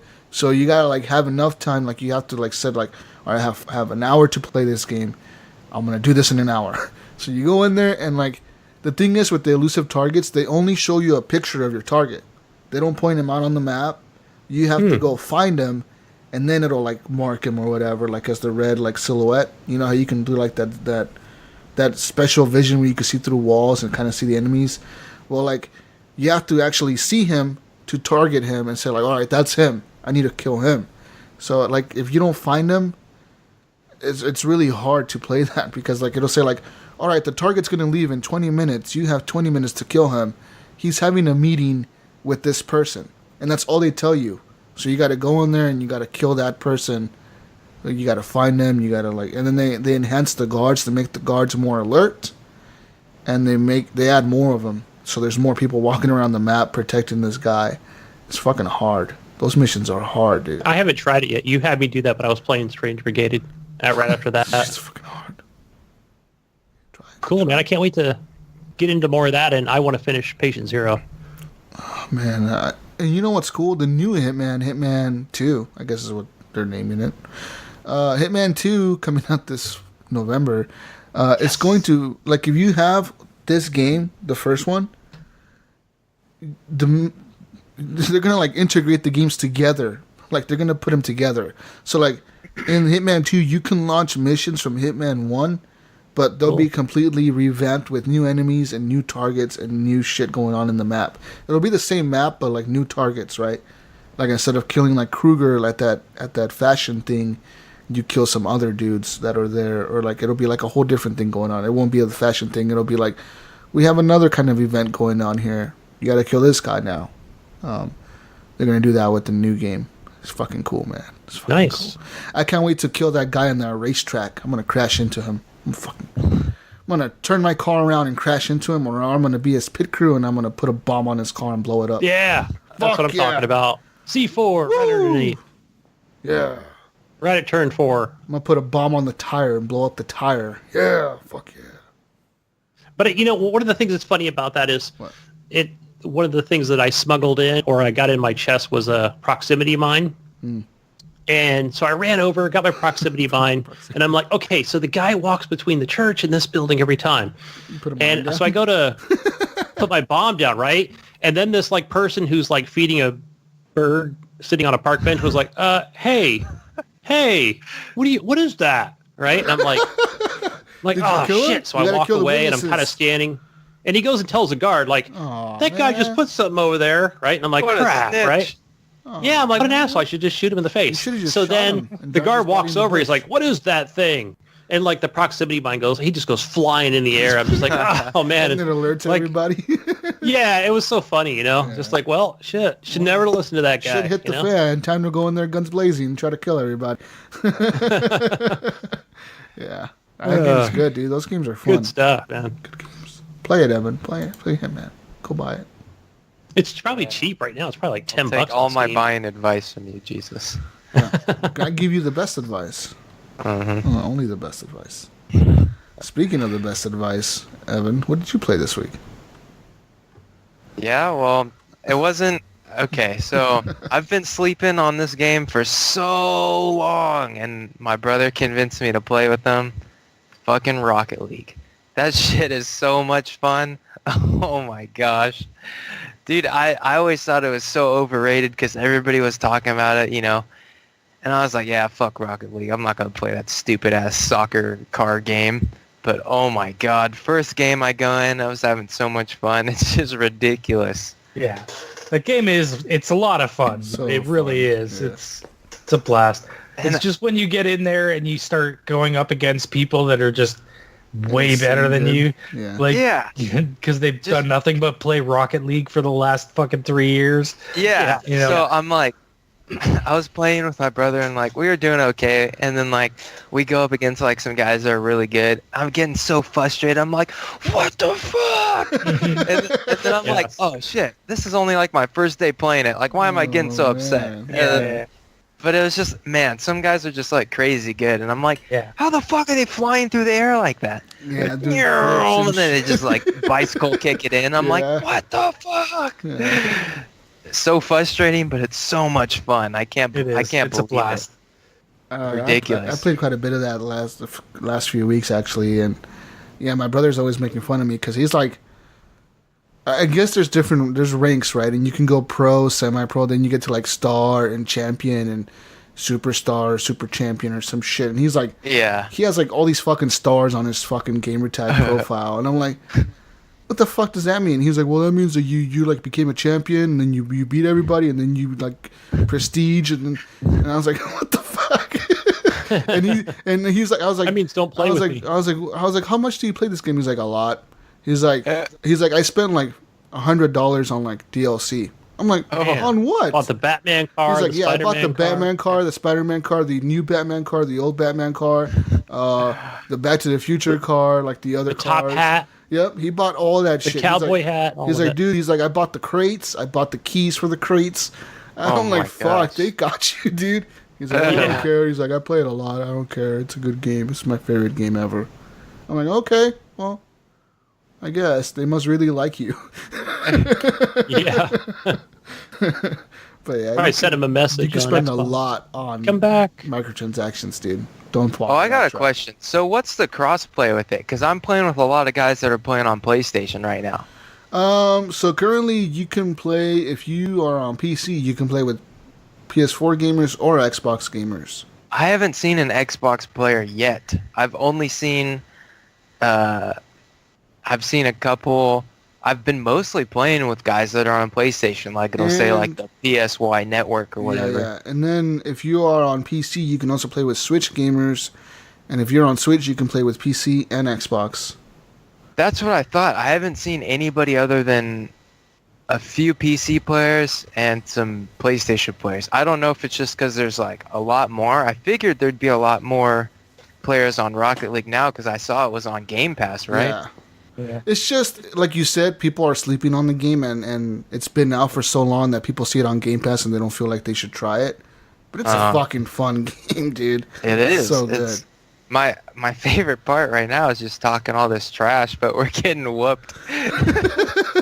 It's just, it You're on makes the it chat? even more frustrating. Yeah. You're on the chat it's just so typing funny shit 'cause- away. Yeah, I'm just like, keyboard warrior over here, and then all these guys on PlayStation are just like, whoops, Sorry. nice shot. Wow. Nice Yeah, shot. they're just using the emote. So you know? close. Yeah. And I'm like, and I'm just like typing away like paragraphs over here, like, oh, blah, blah, blah, blah. I had one Then we- guy. We were playing a match the other day where me and my team. It was me and like like another person and like an AI, and the other people had 3 good players. So we were losing like 1-0, and then this guy came in. I'm not even kidding. Within half a second of him in the match, he fucking scored it from across the fucking field. Oh god. And I was like, "Wow, nice shot." And he was like, "PC, bro." I was like, "Oh, okay." Yeah. And then like I was like, "Okay, maybe that was a fluke, right? Like he just got in here and he just scored. Like it was a fluke, right?" No, dude. The game like resets and it goes 3, 2, 1, and it goes. 2 seconds later, we score again. We scored 15 scores against 1. 15-1, dude. That's how many times we fucking scored. That dude That's just... an uninstall right there. Yeah, and that dude scored like 10 of the shots. I scored like 3 of them, and the other dude scored like 2. And then, but like we scored like 15-1. I was like, holy shit, dude. It was like we would start, and then like a second later we would score, and then we would reset and start, and a second later we like in 1 minute we scored like 10 shots. It was fucking wild. The other team stood no chance. Like I think a couple of them rage quit actually because they were just like, no way, no fucking way. Wow.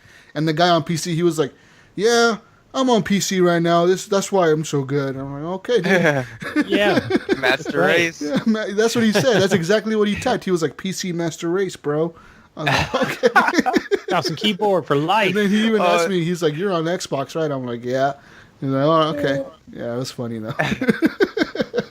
So we played it was like Rumble or something or You pick up the power ups. yeah, that Yeah, like that's cool. my brother was like, "Oh, let's play this mode." I'm like, "What's this mode?" He's like, "Oh, you'll see." And then we start playing, right? And then all of a sudden there's like boots flying everywhere. There's like a spike. This guy puts on his spikes and he just like drives the ball into the goal. I'm like, "What the hell?" It's just complete chaos. Yeah. The power-ups were cool. It kind of made it feel like Mario Kart a little bit. Totally. Yeah. Some guy like shoots like suction cups the ball and it just like slingshots into the goal. Yeah. Whoa! I recommend playing ranked if you haven't played that yet because it'll put you with similar people of your skill, and then as you keep winning, it'll increase that skill quite a bit, and you'll get to the point where you're playing like crazy ass people, dude. But what I love about that game is all the arenas and how different they are. They like every arena feels unique, and when you go to like the United States, Yeah, it does. they'll be speaking English. And then you go to like the Japanese arena and like everything's in Japanese. It's so fucking cool. It's like, fuck yeah, fuck. I'm awesome. Yeah, This is awesome. that's pretty cool. Such a cool game. Fuck, that game's good. Makes me want to play it right now. Let's go. Yeah. Quit the show. All right, show's over. We're going to play Rocket League. Rocket League. Woo! Come watch us on Mixer. Overwatch. What else have you played out there, Evan? Overwatch?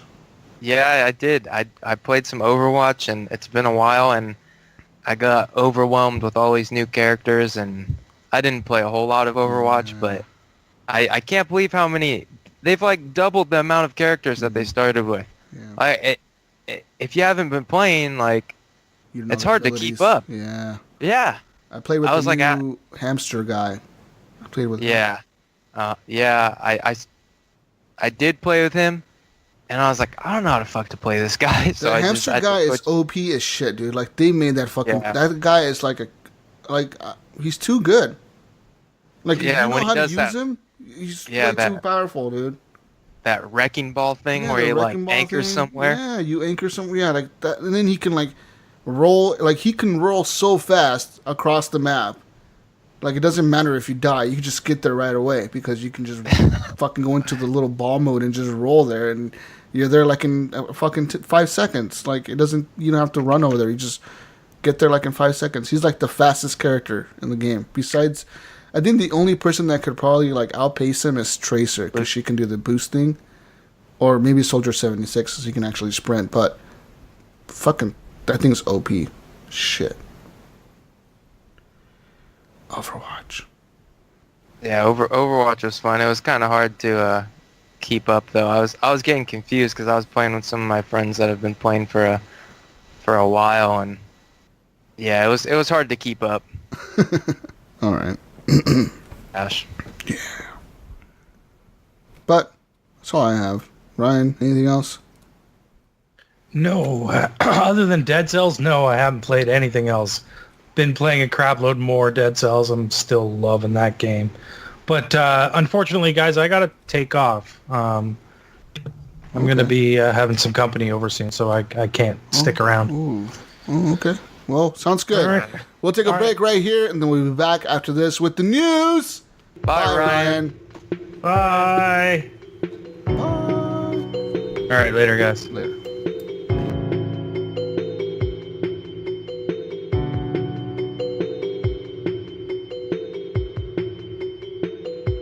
Vengeful Jedi here, Horrible Gamer and patron of the Horrible Gamers podcast. Want to give the gamers an XP boost? Want to see the show level up? Then support the Horrible Gamers on Patreon at patreon.com/Horrible Gamers. Don't be just another NPC, non-Patreon character. Become a patron. 2 gold, 5 gold, 10 gold, 20 gold. It all supports the party. So game on.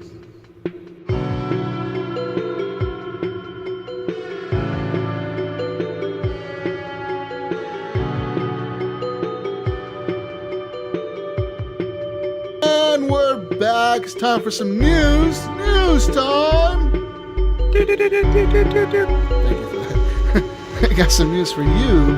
If you like Fortnite, and you like dancing, Fortnite dance class will now teach kids how to floss for fitness. Floss. In the United Kingdom, for all UK listeners, you can now take your children to Fortnite-themed dance classes that will teach them how to mimic the victory animation from the insanely popular Battle Royale game. That's right, there's 30 gyms in the United Kingdom that offer these dance classes, mostly by the David Lloyd Gym outlets. So, if you're from the UK, you probably know what the fuck David Lloyd gyms are. Anyways, you can get teens and younger kids to learn every dance move from the game. They start with the easier moves like the Best Mates, Jubilation, and the Wiggle. And then it gets harder with the Floss and the Robots. That's right. So take your kids to a gym, teach them how to dance. Why wouldn't they just want to continue playing the game? Because they want to learn how to dance like the game, Gunny. Everybody's dancing. Oh. You see kids dancing in public? It's because of Fortnite now. Got it. I see that shit everywhere, like at the store, and like, it's everywhere now. Everywhere. You know those YouTube videos that they do where they have like old people or kids watch videos and stuff? Yeah. They'll like watch videos, and then so like they're showing this one kid a video of some people dancing, and he's like, Fortnite! Oh shit, Fortnite. and then it's just like a face palm. You're like, oh No, fuck. man, like the world's fucked. Like, Yeah. I thought the same thing last night with my daughter. We were sitting here, and I was on my laptop, right? And so I was doing something on my laptop where I think I had Facebook open or something.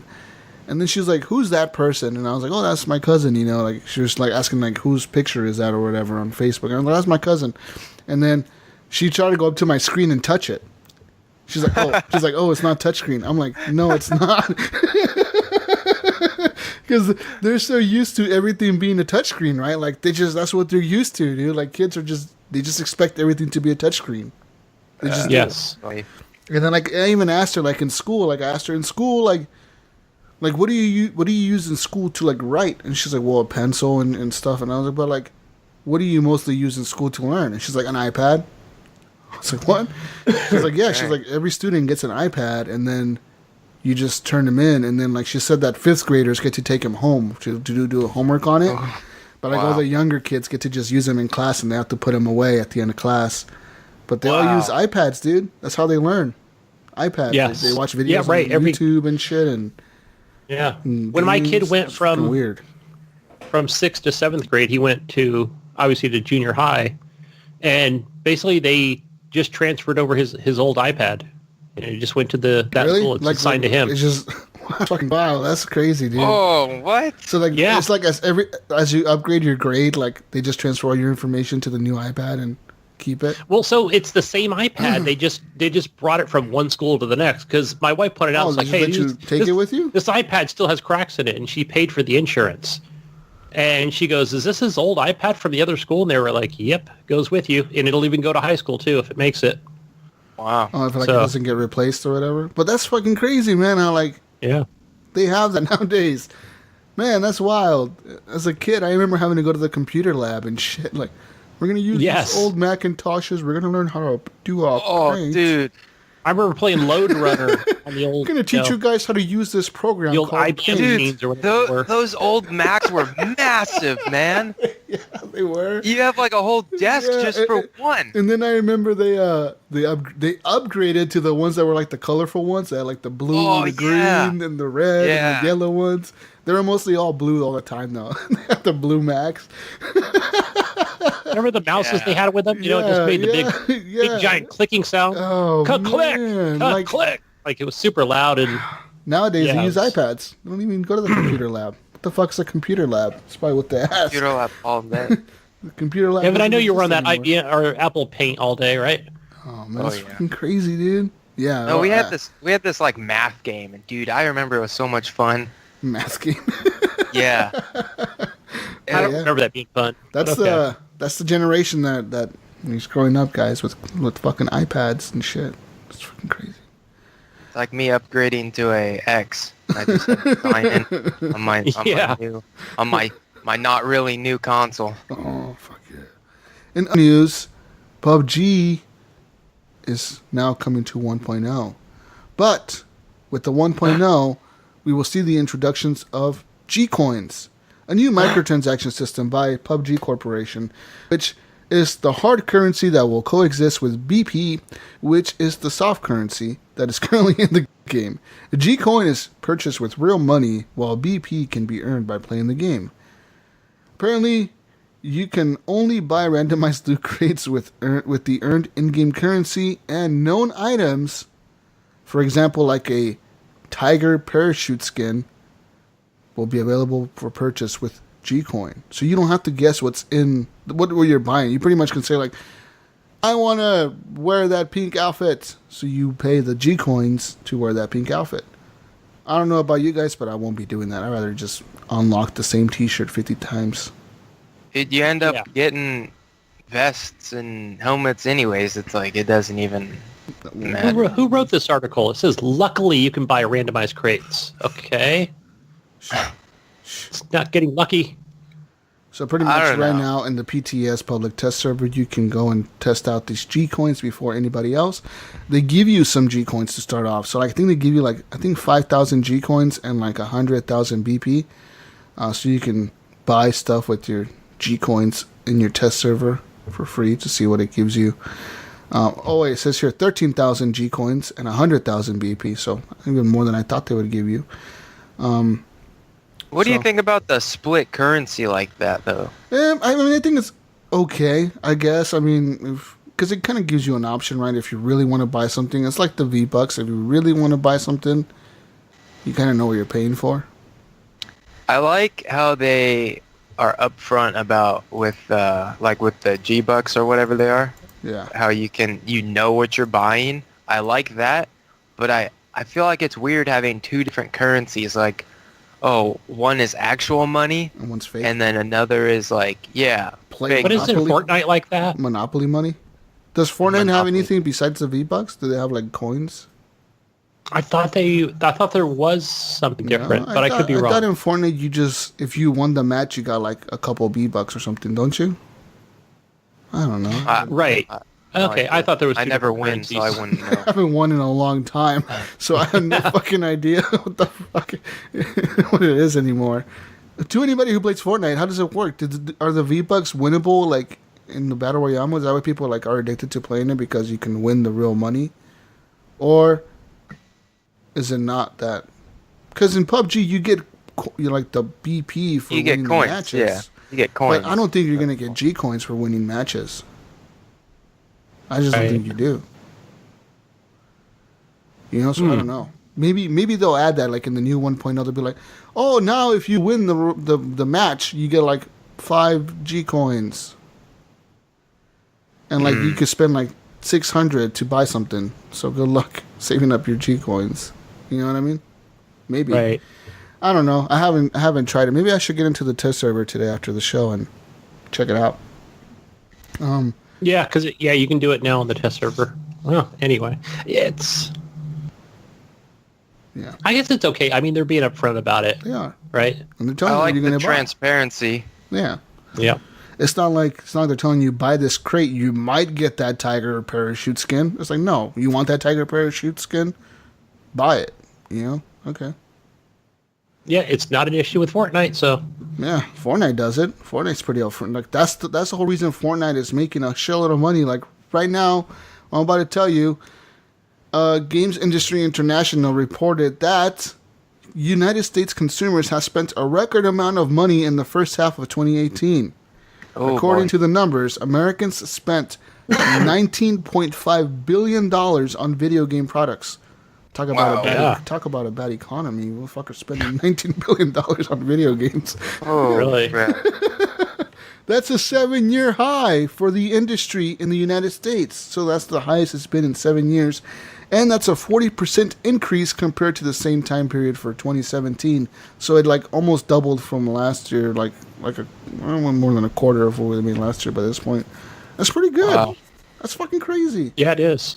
That's a lot of money. Here, the company also noted that hardware spending is a new record as well, with a 21% increase over the previous year by $1.7 billion. So obviously people are buying the new consoles, the new Xbox One X's, for $500. Oh, I know. I know well about. I know well about that. Yeah, you contributed to this number, Evan. This is particularly due to the new types of hardware, the PlayStation 4 Pro and the Xbox One X, as well as the Nintendo Switch thriving. So it says here that this also accounts for like Nintendo releasing the NES Classic and the SNES Classic editions, as well as their 3DS systems, which they keep selling them, pillowed. It says here, video game content spending in general reached $16.9 billion, and that's like a 43% increase over last year's numbers. It says here the top games include Fortnite, Candy Crush, and others such as PUBG, Roblox, and Far Cry 5. Far Cry 5. War, which have sold millions of copies as well. So, yeah, I mean, and it's not going to slow down anytime soon. They expect it to actually grow much more this fall with the release of Red Dead, Tomb Raider, Black Ops, Battlefield, all those big games. I pre-ordered Absolutely. Red Dead. You did? Yeah, I did. Lots of people did. I saw it, and I was like, That's why you bought the X. I did. That also made me feel a little bit better. Because you're not going to be able to play that on PC, pal, I know. for a while. I know. Ooh, the Xbox One X is going to look fucking good, dude. Oh, man. It better. Otherwise, I'm gonna update my review on tentacle support. Oh, man. In other news, Spider-Man developer Insomniac has responded to the news and reports of the downgraded graphics with the new Spider-Man game coming out September 7th. Hey, can somebody keep me up? Can somebody bring me up to date on this one? Because I didn't quite follow what's been going on this week with This Spider-Man. week, a screenshot came out of a scene in the Spider-Man game, which was shown at E3, and the screenshot supposedly is running on a PS4 Pro, and and people are saying like there was a big puddle of water on the E3 shot, and the PS4 Pro version, the current game version, the puddle is like pretty much gone. Like there's a little bit of water there, but not a whole puddle. It's a little bit of water, and the graphics look significantly downgraded. They're right; it looks like shittier. But the dev says that's not the case. According to Insomniac, they say, quote, "There's no downgrade at all." They say the puddles being moved had nothing to do with performance. Then people ask, then why the fuck did you remove them? The people are saying they're pretty sure it was a design, art, usability reason thing. definitely wasn't performance, as we have spots with tons of puddles in the game with no performance issue. People have claimed that his Spider-Man suit in the newer trailers looks much different from the E3 trailers, and you know, they say that's not the case because bright sunlight could cause concrete to blow out and look bright. They say their post effects, DOF and motion blur tech in particular, are way better in 2018, which caused stuff to be blurrier when pulled like that. But that's because it's supposed to look good in motion. So they say Spider-Man's suit is supposed to look way good when he's moving through the air, swinging his web around town. But, I mean, they say that the game is going to look good. Don't worry about it, guys. It's going to look fucking good. Stop your bitching. We have all the puddles. More puddles. You know what? So it looks like More they... water tech than Sea of Oh, Thieves. shit. Oh. Man, that's a good one. That's a good quote. That's what they should have said in response. Yeah, they should Instead, have. they said, it's just a change in the puddle size. There's no downgrade at all. That's coming from Insomniac Games. Okay. So I think we have a question about it later, but why are we... Yeah, I mean, I would be asking that same question. I don't know. How do you feel about their response to this? It says here, pretty sure it was a design, art, usability, reason thing that Stevenson explained. Definitely wasn't a performance, as we saw it with tons of puddles in the game with no performance issue. So they've got puddles in other places. All night. They need to be up all night putting that puddle back. We want the puddle back. I want that specific puddle back and another puddle next to it to show that there's no performance issue. I didn't put a muddy puddle over on the other side. And a murky puddle behind it. I want to see Spider-Man's reflection in that puddle. I saw a funny ass picture that said, like, it was from somebody on Twitter, and they posted, like, they had, like, they, like, take, like, a screenshot of, like, the ocean and put it into the screenshot of the puddle. And they're like, here's your fucking puddle, stop bitching about it. Like it looked like the ocean was in the fucking picture. It was fucking hilarious. In other news, Tencent, big publisher from China, stock has fallen a bit. 5%, which you may think is not a lot, but in Tencent money, that's $20 billion. They lost $20 billion on Thursday after China unveiled its new regulations on video games. They say that the Ministry of Education of the People's Republic of China released a new rule, I guess, for controlling the problems of the youth of the country, and they're now going to limit the time the youth can play video games. They're saying that too many kids are too stuck on video games, and they don't need that. They need to be more educated and spend their time doing better things. So they're going to restrict the number of new video games being released in China, as well as the time that the youth are playing video games in China as well. How are they going to restrict that? Dude, the Chinese government runs everything over there. Yeah, they have big grip on them. everything. Probably what do they call them? The places where the people play them? The in cafes and shit, but like most people use, in China for PC gaming, which is what most people do over there. Master Race. They use this thing called WeChat. WeChat is like the Steam of China, and that's run by Tencent Corporation, which they pretty much have, like, every game that launches over there launches on WeChat, which is like every game. Like, yeah, and we saw that from a Call post of Duty, Battlefields, EXL. all those games run on WeChat. And it's pretty much the Chinese version of Steam. The reason Sounds the like Chinese a Nintendo thing, but it's not. The reason the Chinese government uses this version of gaming or whatever, like this platform for games, is because Tencent is very government regulated. Like they follow the government's rules. Like they let the Chinese government track people and see what they're playing and how much they're playing and what they're saying and track their chats and all that good stuff. So we know the Xbox One is a thing in China because that's now allowed. But it's not popular as WeChat. Like, I know. Xbox One is not right, nearly. And it's got similar games, and there are a few others that are not in America. So how would that work with like Xbox and you're playing that thing and it hits 9 o'clock at night? Will there be like some government official knocking on your door if you play it after 9:01? No, or does it just shut off? I'm pretty sure like WeChat just shuts off. It just shut. Like it knows how long you've been playing and they could just shut it off and be like, all right, you're done. You're done for today. Like we're shutting your shit off. I mean, I guess you'll just have to go offline at 8:59. In order to. So some guys playing that the elusive mission in Hitman. Yeah, he's fucked. And he's about to. He's done it all perfect. He's about to get it, and bam, shuts off. Yeah. No more retries. You're done. Ever. Wait till 6 a.m. Right? That's new rules for Tencent. I mean, Tencent is obviously. What the fuck is that noise? Jesus Christ. It's obviously the only company that got affected by this because they're pretty big. I'm pretty sure Microsoft is probably looking into it, but they're not going to be affected as nearly as much as Tencent will.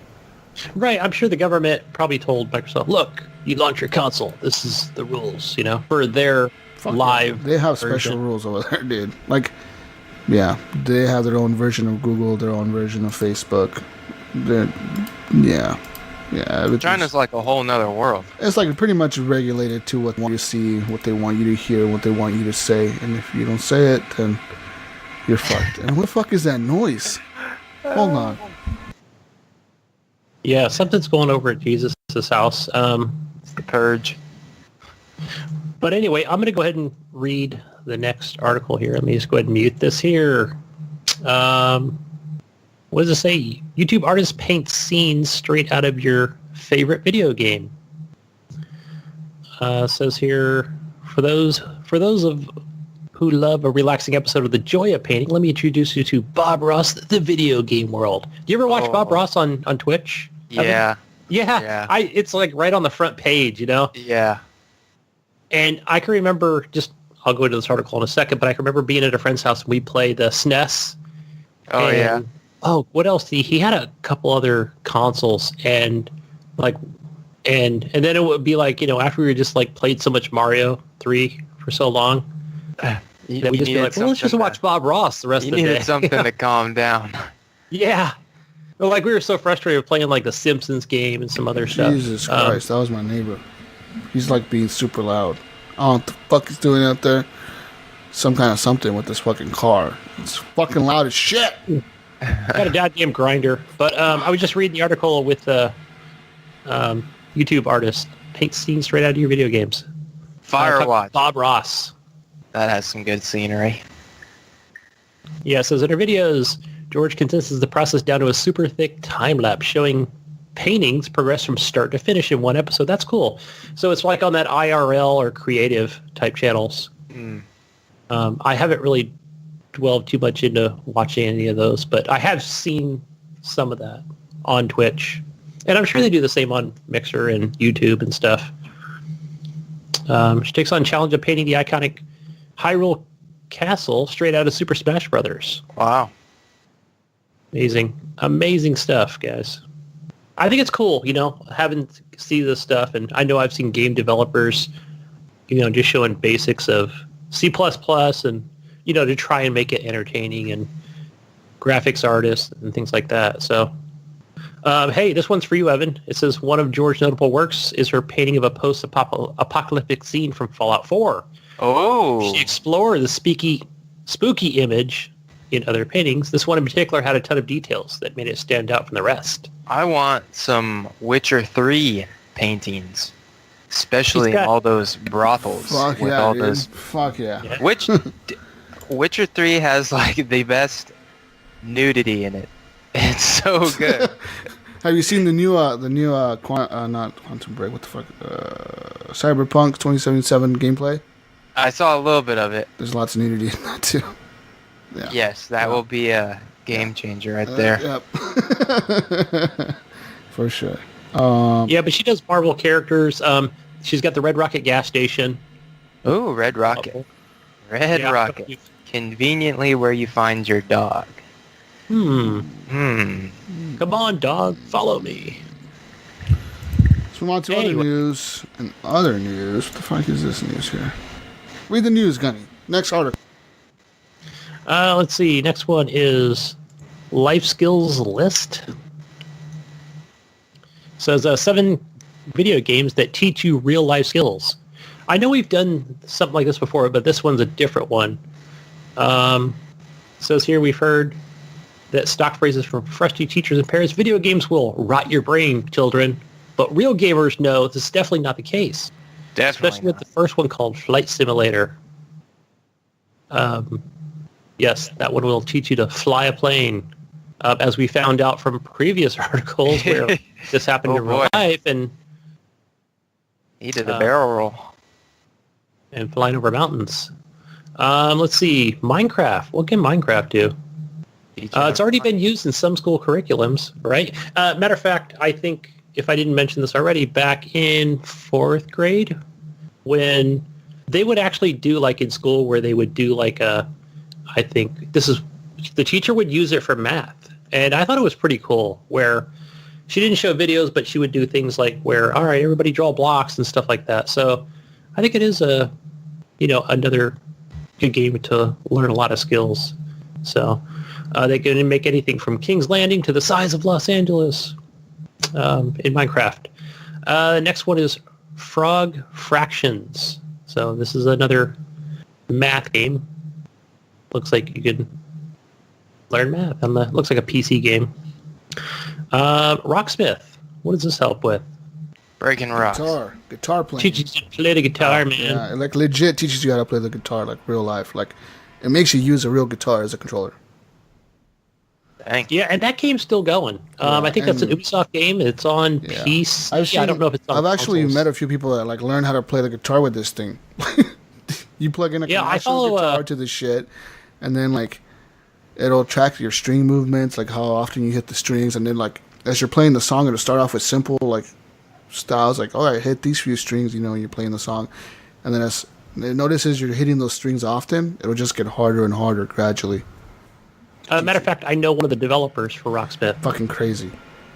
His name is Dan Amrich. A lot of you listening may know who he is. He comes from the OG OXM days. That is from the original Xbox magazine. Friends of Ryan from Xbox Unlocked. And so he had his own podcast for a while with Activision. Anyway, long story short, yeah, he works for Rocksmith in San Francisco. Next one, Plants vs. Zombies. If I didn't mention, so I like playing the original game on Xbox 360. This one teaches you forward planning, right? And even playing co-op, man, that's a real challenge. So, yeah, Plants vs. Zombies, good game. Even on mobile, I recommend it. Kerbal Space Program. You ever play that? Anybody? Ryan? Or not Ryan, but Evan? I tried a demo, but I got frustrated and hashtag uninstall. Man, it looks frustrating. I know we have a few community members that play this. Yeah, I've played it, and I've launched a few rockets into space, but I never made it to the moon or anything. But I know you can make it to like other like galaxies, and like you can like go as far as you can think of. Like you can go to other planets, other things. Like you can land a rocket on the moon and then like pick those people up and bring them back to Earth or whatever. It's not called Earth. It's called like something else in Kerbal. But yeah, Kerbal Space Program is a hard fucking game. So you can learn rocket scientist, rocket science, even teaches you about orbital nodes and side real periods. I don't even know what that is. That's just beyond me. It's fucking like it takes a lot of like real engineering fucking skills to like really play this fucking game really good. Like you gotta be really good with fucking math and all that bullshit. Crazy. Next game is Dwarf Fortress. Looks like an old school PC game. Teaches you that you can even really win, and zombie chickens will murder everyone you love. So yeah, it's like a old shit. It looks like 12-bit game. Yeah. So I think that's it for the different games. The 7 games. I don't know about that last. That last one seems a little silly. Yeah. Yeah, it's or life skills. I could see myself playing it all. So guys, it's old school. Real quick news about Anthem during PAX West, which is right now. BioWare just announced that Anthem will release a demo that's playable on February 1st. So about 21 days before the game releases. They will have a playable demo for the Xbox One, PS4, and a PC. PC Master Race. Yep. Demo, Awesome. not a beta. So Demo. it says that it will be available for those who pre-order the game and people who have subscribed to EA Access and Origin Access or Premier. So they're going to keep. That's good that they're keeping both EA Access and Premier. I hope they keep those two tiers going Why? separately. That they're just separate subscriptions. Yeah, seems like a pretty good deal for Premier if you buy a lot of EA games. Yeah, absolutely, for man. that. Just play them all. You pay the $100 a year and then you get all the games for like free, pretty much. Well, not. Well, Yeah, you're pretty paying for much. them. Just keep paying it. So it's like Yeah. why not? Do it, Sony. I wish Sony would do that. Yeah. That's it. I mean, that's all we really have for news. I mean, I have one more thing here about a special edition Shadow of the Tomb Raider Xbox One X. Ooh, I saw that. There's only one of them made, though, in the whole world. The console is being sold on eBay, with all the proceeds going to Best Friends and National Animal Welfare Organization. The starting price is $1,000, but since then, several bidders have more than tripled that amount. So, yeah, it's a special, like, Xbox One X with the Tomb Raider, like, it has like a Mayan calendar or whatever the fuck you call it, Aztec calendar, Mayan calendar, or one of the two. Top of the system, it lights up like in the middle with like a moon, like a half crescent moon. It says Shadow of the Tomb Raider in the front. It's brown, it has like vines coming out of it, and then the controller is custom as well. It has like vines going down the middle. It's brown. It has like a little stripe going down the center of it. All custom as fuck. Yeah, I saw like a snippet of it on Twitter. Oh, I'm going on Oops, eBay to to be the find joysticks. out where it's at right now, guys. Let me give you some up-to-date stats on the custom. This listing is restricted to pre-approved buyers only. Email the seller to be placed on the approved list. Current bid, $7,600. Damn. Wow. $7,600 for an X. Wow. And you thought you paid a lot for your Xbox One X, Evan? Come on. I do think I paid a lot for my Xbox. Okay, I've got bro. before we get into real $7,000 questions, here. guys, I've got a question for both of you. And that is if you had a lot of money, or maybe not like millions and millions, but if you just had a lot of money, Thousands let's and just thousands? say, would you collect like game consoles or would you collect like controllers, toys? What would it be? As far as gaming goes, would it just be like a game collection, just all, like a huge shelf, I don't know, All because on the back wall. that's being all online now. So I guess there's some Yeah. novelty to having the actual physical games, but I would collect like those little like special edition stuff that they do, like the actual like figures and whatnot. And they don't make a whole lot of those, but They don't. I don't see a lot, but when they do, it's, dude, my nice. one of the few like special editions that I've ever gotten was this Dead Island Riptide special edition, and it came with like a little briefcase and like a whole bunch of like it was like this zombie girl in a bikini and like a hula skirt, and you put it on your dashboard and she like wobbles Yeah. back and forth, and like this little like zombie arm like bottle opener is pretty cool. There's a whole bunch of stuff in there. It came with like a cool case and whatever, so I thought that was pretty cool. Sweet. I Yeah, wouldn't- I wouldn't do consoles or anything, but it seemed like that takes up a lot of room, yeah, and it's not like, right, it's not like you just put them on the wall or something, but I've seen people do that. But Yeah, I mean, I don't know. You can only play like one console at a time, really. But I think I would go with like what you said. Instead of it just being like just controllers like, hung off my wall or something all special. This is the Xbox area. This is the PlayStation area. But maybe just more like you said, the collector's edition, where people would say, "Yeah, man, that's the collector statue from like BioShock." Yeah, I like seeing when people have like the very first, controller and then like the evolution. I like seeing that stuff. I wouldn't do it though, because yeah, I don't know. I just like seeing that stuff though. You know what I'm talking about? Like where they have pictures of like the first controller all the way to like the current one. I think that stuff's cool. Yeah. Absolutely. And one last piece of news that I have here. A couple pieces of news. First of all, Scum has sold over 250,000 copies in less than 24 hours. And wow. Scum community developer is very happy with that. This is the game where it's a battle royale, but you have to like micromanage your shit and your food eating and it's a PC game. It's a PC. Don't you get to crap on the street or something? Yeah, you have to poop so often, and if like you can get caught like taking a shit, and you can get killed while you're taking a shit. So there's that.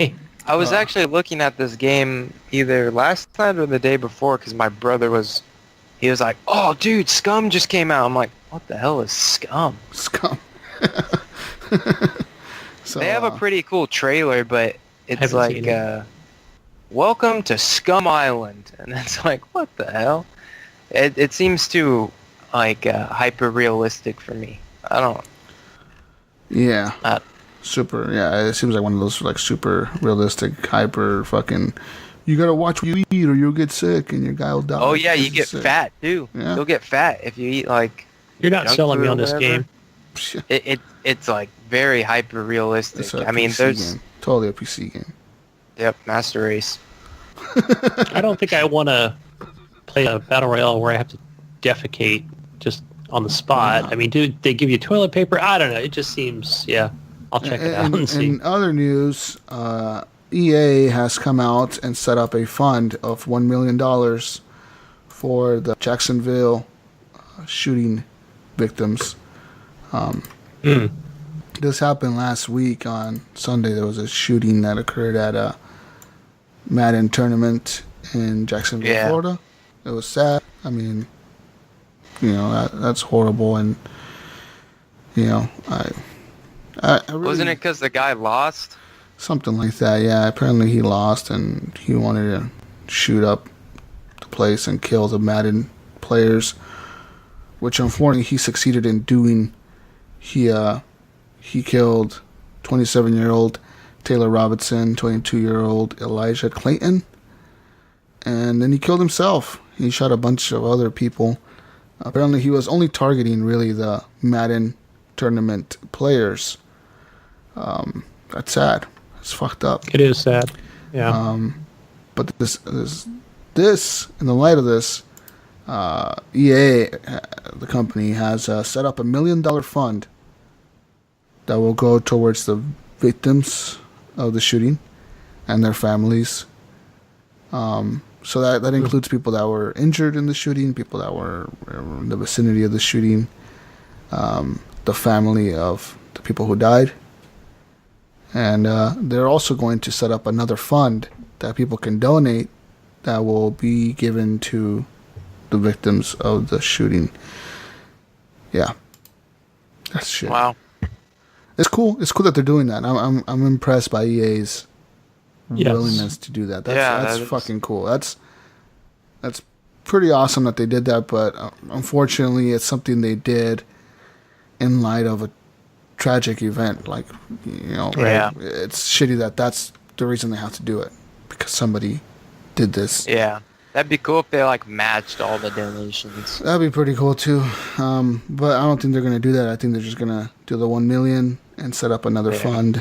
But yeah, I mean, what do we know about this guy that did the shooting? He's just he's an asshole. First of all and foremost, he's David Katz. That's his name. He apparently was a Madden champion on Madden 17. He was the champion of the tournaments. He was actually representing the Buffalo Bills, and there's actually pictures and interviews of him when he won that tournament, and he got like a special jersey, and he took pictures with like some of the players of the Buffalo Bills, and like they were congratulating him on his win, etc. But yeah, yeah, I don't know. Unfortunately, he lost pretty early in this last tournament that he was in, which was Sunday for Madden 19. Yeah, he lost pretty early in the tournament, got disqualified. Apparently, the next match was starting, and he walked back into the building and shot up the place. Wow. Yeah, and it's horrible, man. Like, Yeah. that's fucked up. And so now, like, who knows what's going to change for tournaments? You know, like, they're going to have more security to them. The bar is being sued. The bar where it took place at, which was like some kind of gaming bar.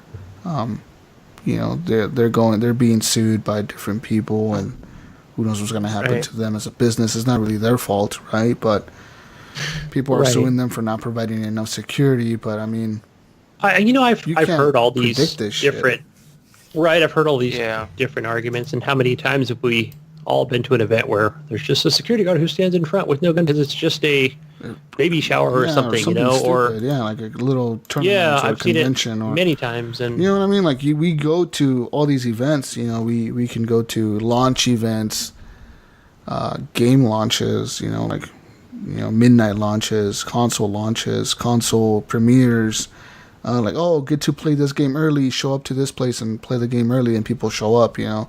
Or come over here and play the new console before it's out, you know. I've done that. And you know, I could just speak on the fact that I did security for 11 years, and I did armed and I did unarmed. Certain places would not allow me to take a baton or a gun or pepper spray. It was just depending on where the site was and what it was for. Other times I did. I was armed with a handgun, and you know, everything was, you know, I was able to carry everything. It just depended on where it was and what was going on. So what the company, you know, required of us.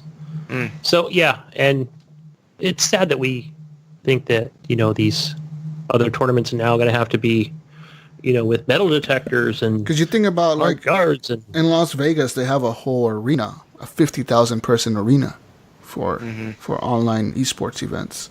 I mean, in Japan they have huge arenas too for like big games over there. They have arenas all around the world. In Seattle they have an arena. They have arenas everywhere. In LA they have an arena.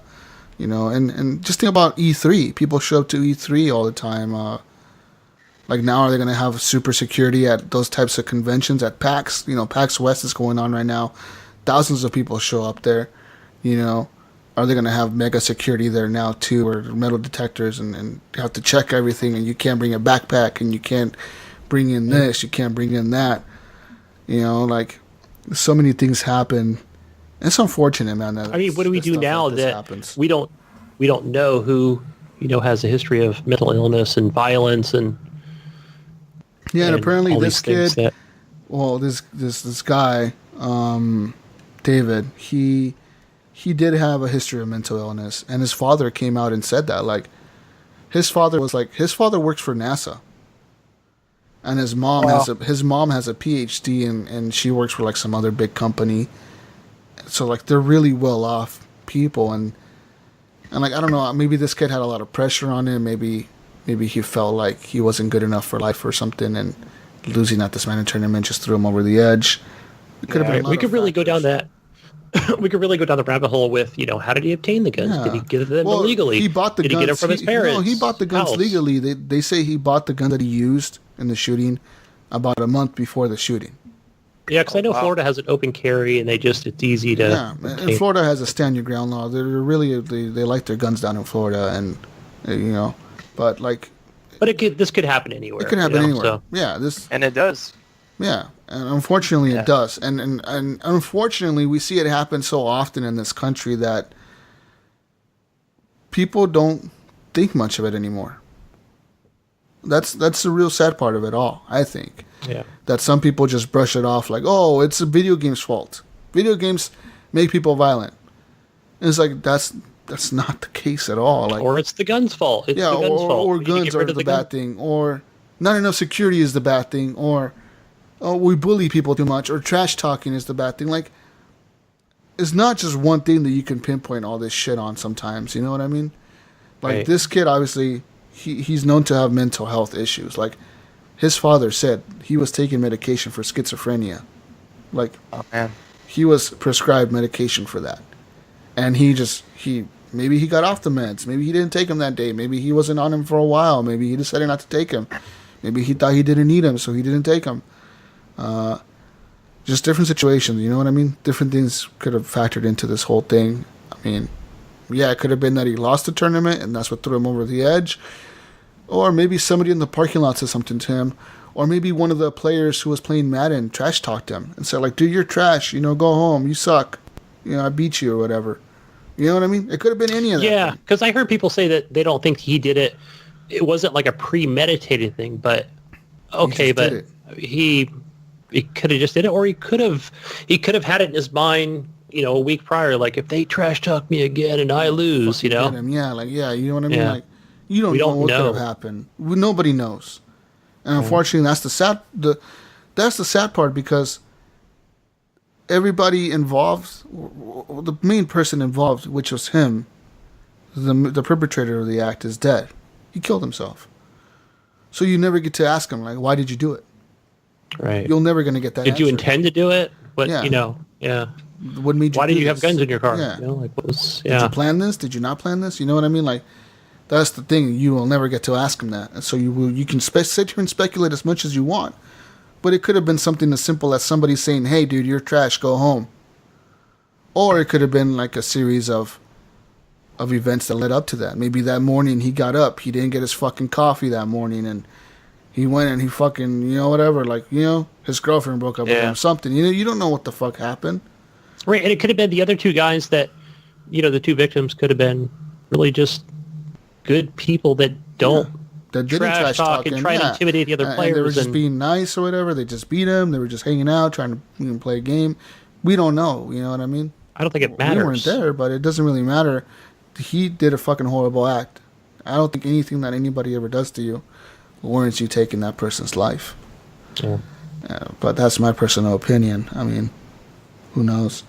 But yeah, let's talk about the good things. And the good thing is that EA is offering dollars to the victims of this shooting. And I'm pretty sure there's going to be a fund set up for this if you want to donate to it. And don't let this discourage you from attending your own video game tournaments and events, guys. Personally, any event that I've been to that's about gamers is fucking awesome. You get to meet people that are like you, and they're into games like you are, and there's no cooler feeling than that. When you're in a big fucking area with like hundreds of people, even dozens of people, and they're all into the same thing you're into, whether it be Xbox, whether it be PlayStation, whether it be a certain game, it feels fucking awesome, man, when you're there and you're just all hyped about it. You're all talking about the thing, you know, like, oh, fuck, we all get to try this game. Or when you're at a midnight launch and you're all excited to play the new GTA or the new Madden or the new whatever game, and you're all hyped and you're all sitting there talking about, like, man, what are you going to do first when you get home? Like, oh, dude, I'm going to get on the multiplayer. Like, no, I'm going to do this. I'm going to do this. You know what I mean? It's fucking cool. Yes, awesome. I agree. So, yeah, do it. Do it. Go to those events. Don't let this shit scare you. Life's too short for that. To be living in a scared world. Don't let this happen to you. But, ending on that, I think we should go into community questions. And community questions, you can leave questions over in our Facebook group, Horrible Gamers Podcast Community, as well as our Discord. Discord. Go on Discord. We need to add more people to Discord. I'll put it more on the Twitter. I haven't done that. Yeah, and I know you've been putting it on the page as well, because there is like a code or something that they just click on. Yeah, you want to set it to never expire, Gunny, because you could set it to like it expires after a day. So like then it doesn't. No, matter. it's not a code. It's more of the link, right? Yeah, the link. Yeah, or does that link change? An invite link. Everybody has a link. You have your own link to invite people. I have my own link. Ryan has his own link. Evan has his own link. But it expires after 24 hours, so you have to set it to never expire and then put that out there so people can join. Okay. It's really confusing. But yeah, it's probably for security reasons. But anyway, community questions. We have one from Brian Tolt Jr. He asked, this is with an article here from KFC. It says, Well, he has a two-part question. Would you name your kid Harlan? Like Harlan Meeks? No, kidding. Harlan with a D for a chance at $11,000. And I'm just here at this website here. It says KFC will pay someone $11,000 to name their baby after Colonel Sanders. Yeah, Harlan. You don't hear the old-fashioned name Harlan much anymore, but KFC wants to change that. The fried chicken fast food joint just launched a bizarre contest. And anyone who's having a baby soon and who's willing to name their child after Harlan Sanders could win $11,000. Wow. So I think the question that Brian's after is, if you had to sell out your kid's name to what company, what would you want and not want? Well, Harland, I don't think is... No, I'm not going to name my fucking kid Harland. No way. Not even with just without the D. Not even without the D. Right, Harlan? Harlan Meeks, I'm sorry, but I'm not naming my show. kid Harland. Harland. Yeah, fuck. Wait, Harlan, you can name your next kid Harlan with a D at the end. Yeah. That kid better be born real quick because this contest is going on right now, right? Right. Super sperm. Super sperm. Be going after some cryogenics company or something? Man. Yeah. Anyways, yeah, I wouldn't do it. Not. And if I could sell out my kid's name to what company would I want and not want? Depends how much money and what company's willing to pay me. CD Projekt Red Geralt. Done. Sold. Damn, there you go. Your kid Geralt? How much do they have to pay you? $1. That's cheap. Okay, well, fuck. Yeah, done. Yeah, Evan doesn't cost much to name his kids. I'll pay him $1. I would. You'll pay them $1? Shit, that's even better. They can make money off of you, and then you name the kid after them, their company. I think I would. I would go with that also, and then if it's a girl, it would be Yennefer with the Y. Ooh, oh yes, that's a cool. How many Yennefers do you know? That's a cool fucking name, though. And then Gunny, we can be like, what would that make us if they got married? Man, in-laws. Yes. Oh yeah, in-laws. There we go. This is Geralt. That's Yennefer. Right. What the fuck? What's the other chick's name in that game? The other one. Which one? Geralt Ciri? brings. No, Ciri, yeah. Oh, no, Ciri's not the one. Triss. The other one. Triss, the redhead. Is that short for something, or is her name is just? No, Triss? just Triss. Triss Marigold. What? Jennifer's a cooler name than Triss. Let's Let's be real here. Triss is and Boulderberries. cool, but Yennefer's a cooler name. Dude, I got to the point in The Witcher where like you do a mission with Yennefer and that's Galaga Islands. Yeah. And then you have to tell her like if you love her or if you just want to be like I'm gonna friend zone you, bitch. Yep. And I was having such a hard time with that, dude. That was like it reminded me of like of a Mass Effect moment where you're like making a big decision and you don't know what to do. You know what I mean? Yeah. Like, do you save all the Krogan or you kill them all or something? Like, what do you do here? And like, I was like, man, do I tell her like I love her? Or do I tell her like I want to be friends? The romance in that story is so crazy with the witch because your OG lover is Yennefer, but then you lose your memory for like 6 months or something, and then you're like getting it on with Triss. And then you get your memory back, and now you're like, oh, fuck. Oh, shit. And Yennefer. They're both kind of like, who did you like more? more? The thing is, they pose that question to you in The Witcher 3 right after you do that mission where, like, you kill that one thing that has you guys, like, together for life because of a curse or something like that, right? Yeah. You asked some kind of monster or some kind of witch or something to revive you, but if you got revived, you were attached to Yennefer for life. That was the promise you made or whatever. Like you asked it to like revive you and like and put you with Yennefer for life. And apparently, like doing this mission and killing that thing or that curse or whatever the fuck it is, a ghost curse, like it supposedly was gonna end that curse, right? So Yennefer's like all hyped about it. She's like, I don't want to fucking be part of your life forever. Fuck you, Geralt. And then like you do it, and then she's like, well, I don't really feel like different. You know what I mean? Like I kind of feel the same. Like, so then she's sitting there and she's telling you like, how do you feel? And then as Geralt, you have to answer like, I still feel the same, or I love you, or like, fuck you, I don't feel the same, bitch. And like, and like that's like a hard choice to make. So hard, dude, because I don't know. I know I made a decision, but I don't know if I made the right one. I told her to fuck off. Oh, And it was so like when Geralt tells her like, I don't feel the same way as you do anymore. I think it worked.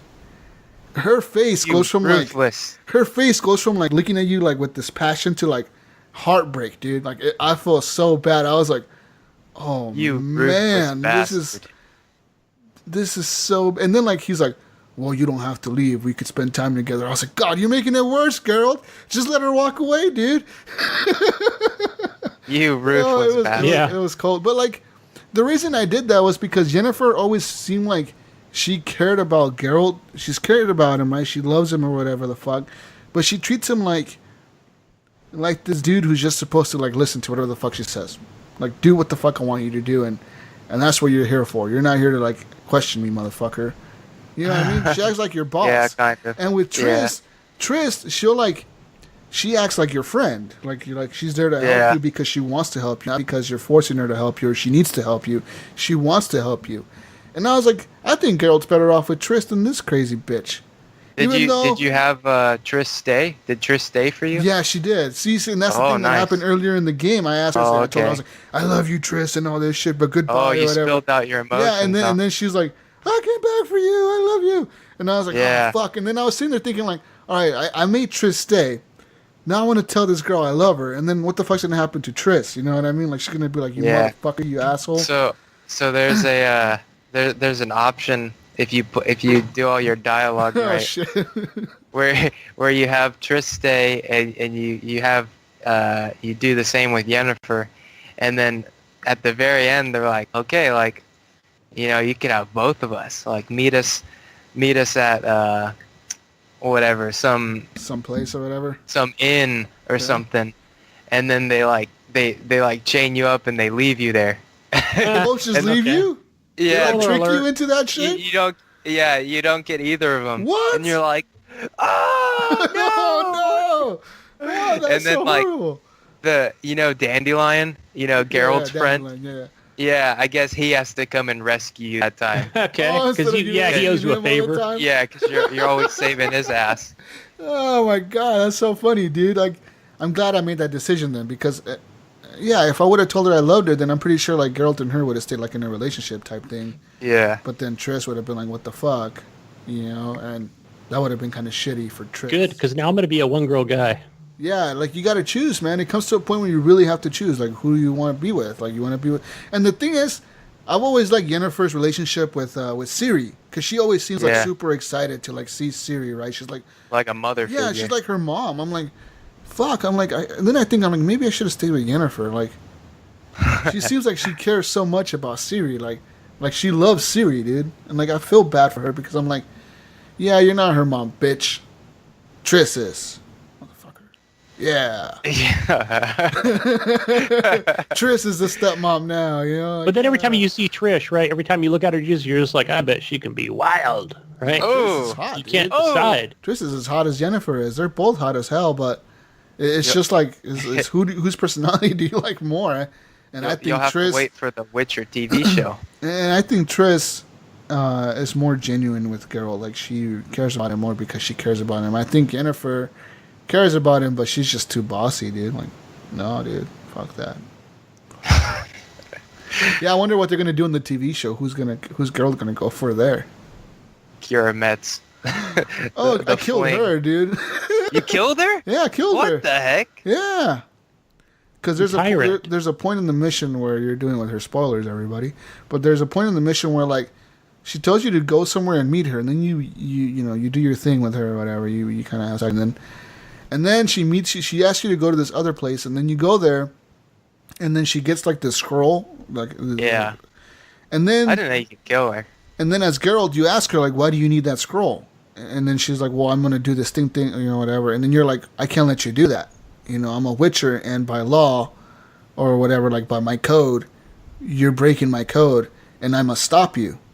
And then she's like, yeah, right, Geralt, like just let me walk away or whatever. I'll see you later. And then I was like, no, you're not going to see me later. You're going to give me that right now, and I'm going to stop you. And she's like, do you really want to stand in my way? and try to stop me right now. And I was like, yes. She's like, Geralt, I don't want to do this. Do you really want to do this right now? And I was like, yes, you're not leaving with that fucking scroll. I will stop you. And then she like gets like all pissed off at you. So then Geralt pulls out his sword and you end up fighting her, dude. Like right there and then, like shit goes down and you have to kill her. Wow. Yeah. Wow. And then like at the end of the game, she's not there anymore when like you have to get all the people to come help you fight at the castle. Yeah. She's an option, but it says for her, like she's crossed out with the next because it says you killed her or something like that.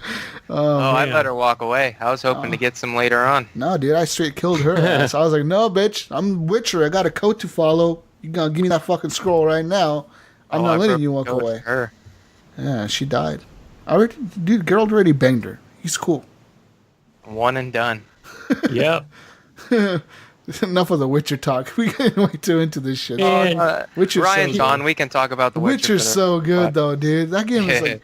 I'm at the part where I literally just finished the that castle fight, guys. The big castle fight. Oh, yeah. Oh, the first one? Whoa. Spoilers. Whoa. Spoilers, damn, we're just spoiling the hell out of this game. Whoa. Oh, boy. No, I just got to that point, yeah, so apparently it's the first one. Thank you, fucking Evan. Thank you for spoiling it for me. You're welcome. But I got all the DLC downloaded, and I want to play that right now. Fuck. Hey, Go play Bloodborne. Did you hear, you know how they have Gwent, the standalone game, right? Yeah. They're doing a campaign for it now. Like a story? What do you mean? Yeah, there's like an actual... like in the Gwent game? Yeah, what is they're going to make... I don't know. It's like they're making like a campaign for Gwent itself. Don't they have that in The Witcher 3 already?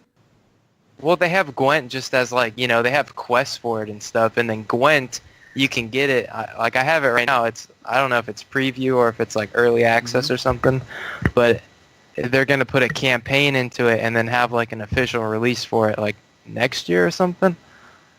I don't know. So... more Witcher stuff. That's one thing I can get into in The Witcher. I haven't even played it. I played it like once when you like first. Oh, dude, Gwent is so good. No, you got to teach me about that, Evan, because I played it like 7-8 times. I failed all throughout the my Witcher 3 playthroughs, and I understood it. So I played it on Xbox real quick. So I played it on Xbox. I had a bunch of fun with, and then when I was playing it on right now, I was like, I was getting my ass handed to me by like all these dudes, like just some scrub merchants on the side of the road. And I'm like, what the heck? And then I forgot I haven't been buying any cards from all these merchants, so I've started buying some cards, and then I won a couple good cards. And what you got to do is you got to get the spy cards, and you got the spy cards. You play them on your opponent's side. You give them points, but then you draw 2 more cards from your deck, so you get more cards to play. So if your spy card's worth 5, hopefully you draw 2 cards that add up to more than 5 points in your hand that you can play later. And the technique is to just throw around, so you lose 1 round, and then you have your opponent will probably more than likely throw the next round, and it comes down. You just cut out on us. Man, yeah, he cut out the good part too. He cut out the good part. Man, you cut out the good part. So you were talking about throwing cards down. What happened? Go ahead. You were saying about throwing the first round and then yeah. what? So this is like the technique. I just got in the groove of where like I'm whooping these fools now. I'm betting like max bet and taking all their money and their cards. Shit, damn. Yeah. So what you do is you have your spy cards, you throw them on the other side, and you get 2 more cards, and then pretty much you bait that guy into playing like some cards, like his good cards first, and then so you lose the first round, and then the second round he'll play like 1 card or something, or he'll pass. So you just play enough to beat him that round, and then the third round is when you go all out and you guys just both play all your cards. Hopefully by that point he's played all of his cards in the first or second round, so he's got like his, you know, his B team, and then you come in here with your like A+ lineup and you just whack, and then you just rack up all the points there. Damn, that's cool. Yeah. And then you keep getting these better cards and you just replace them, and yeah, Gwent is cool. One quick question about The Witcher, Evan. Yes. Since you beat it. Yes.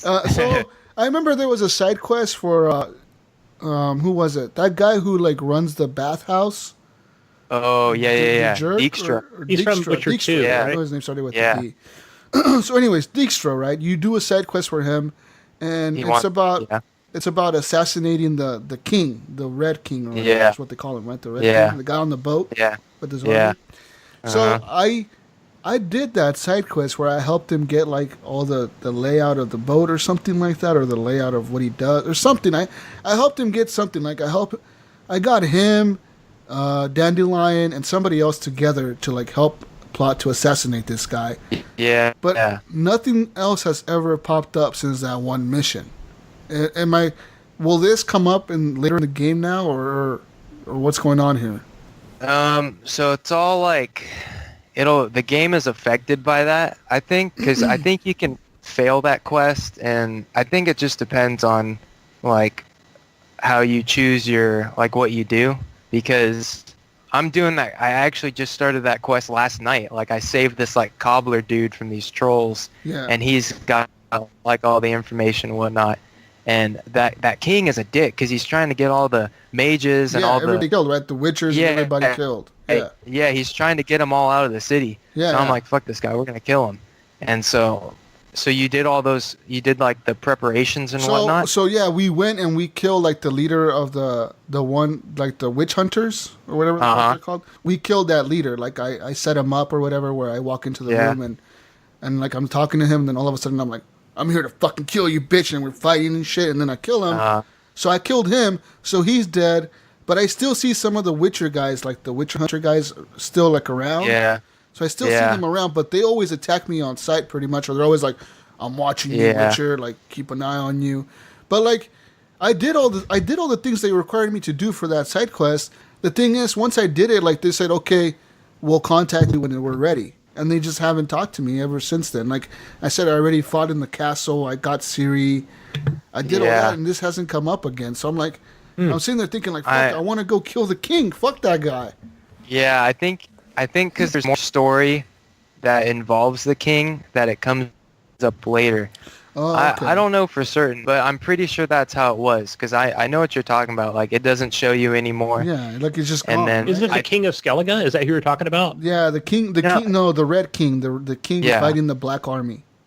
Yeah. Okay, I haven't gotten that far yet. And I think there's just more story that he's needed in, and I think if you don't do those quests, I don't think Dijkstra helps you out with the later fights, because you kind of like, he doesn't really owe you anything then. I think that's how it goes. Well, that's what happened was when I went to get Dijkstra to help me with the castle fight, the first castle fight, you know, where I got like, I went and I picked up like Triss, and I picked up Yennefer, and I picked up all of them. And I picked up like the guy with the blue army or whatever, he was hiding in the cave. Oh.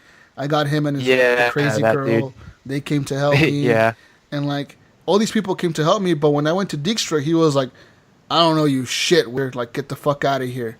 And I was like, fuck you, dude. Like, I helped you plot the assassination of a fucking king, and you don't know me shit?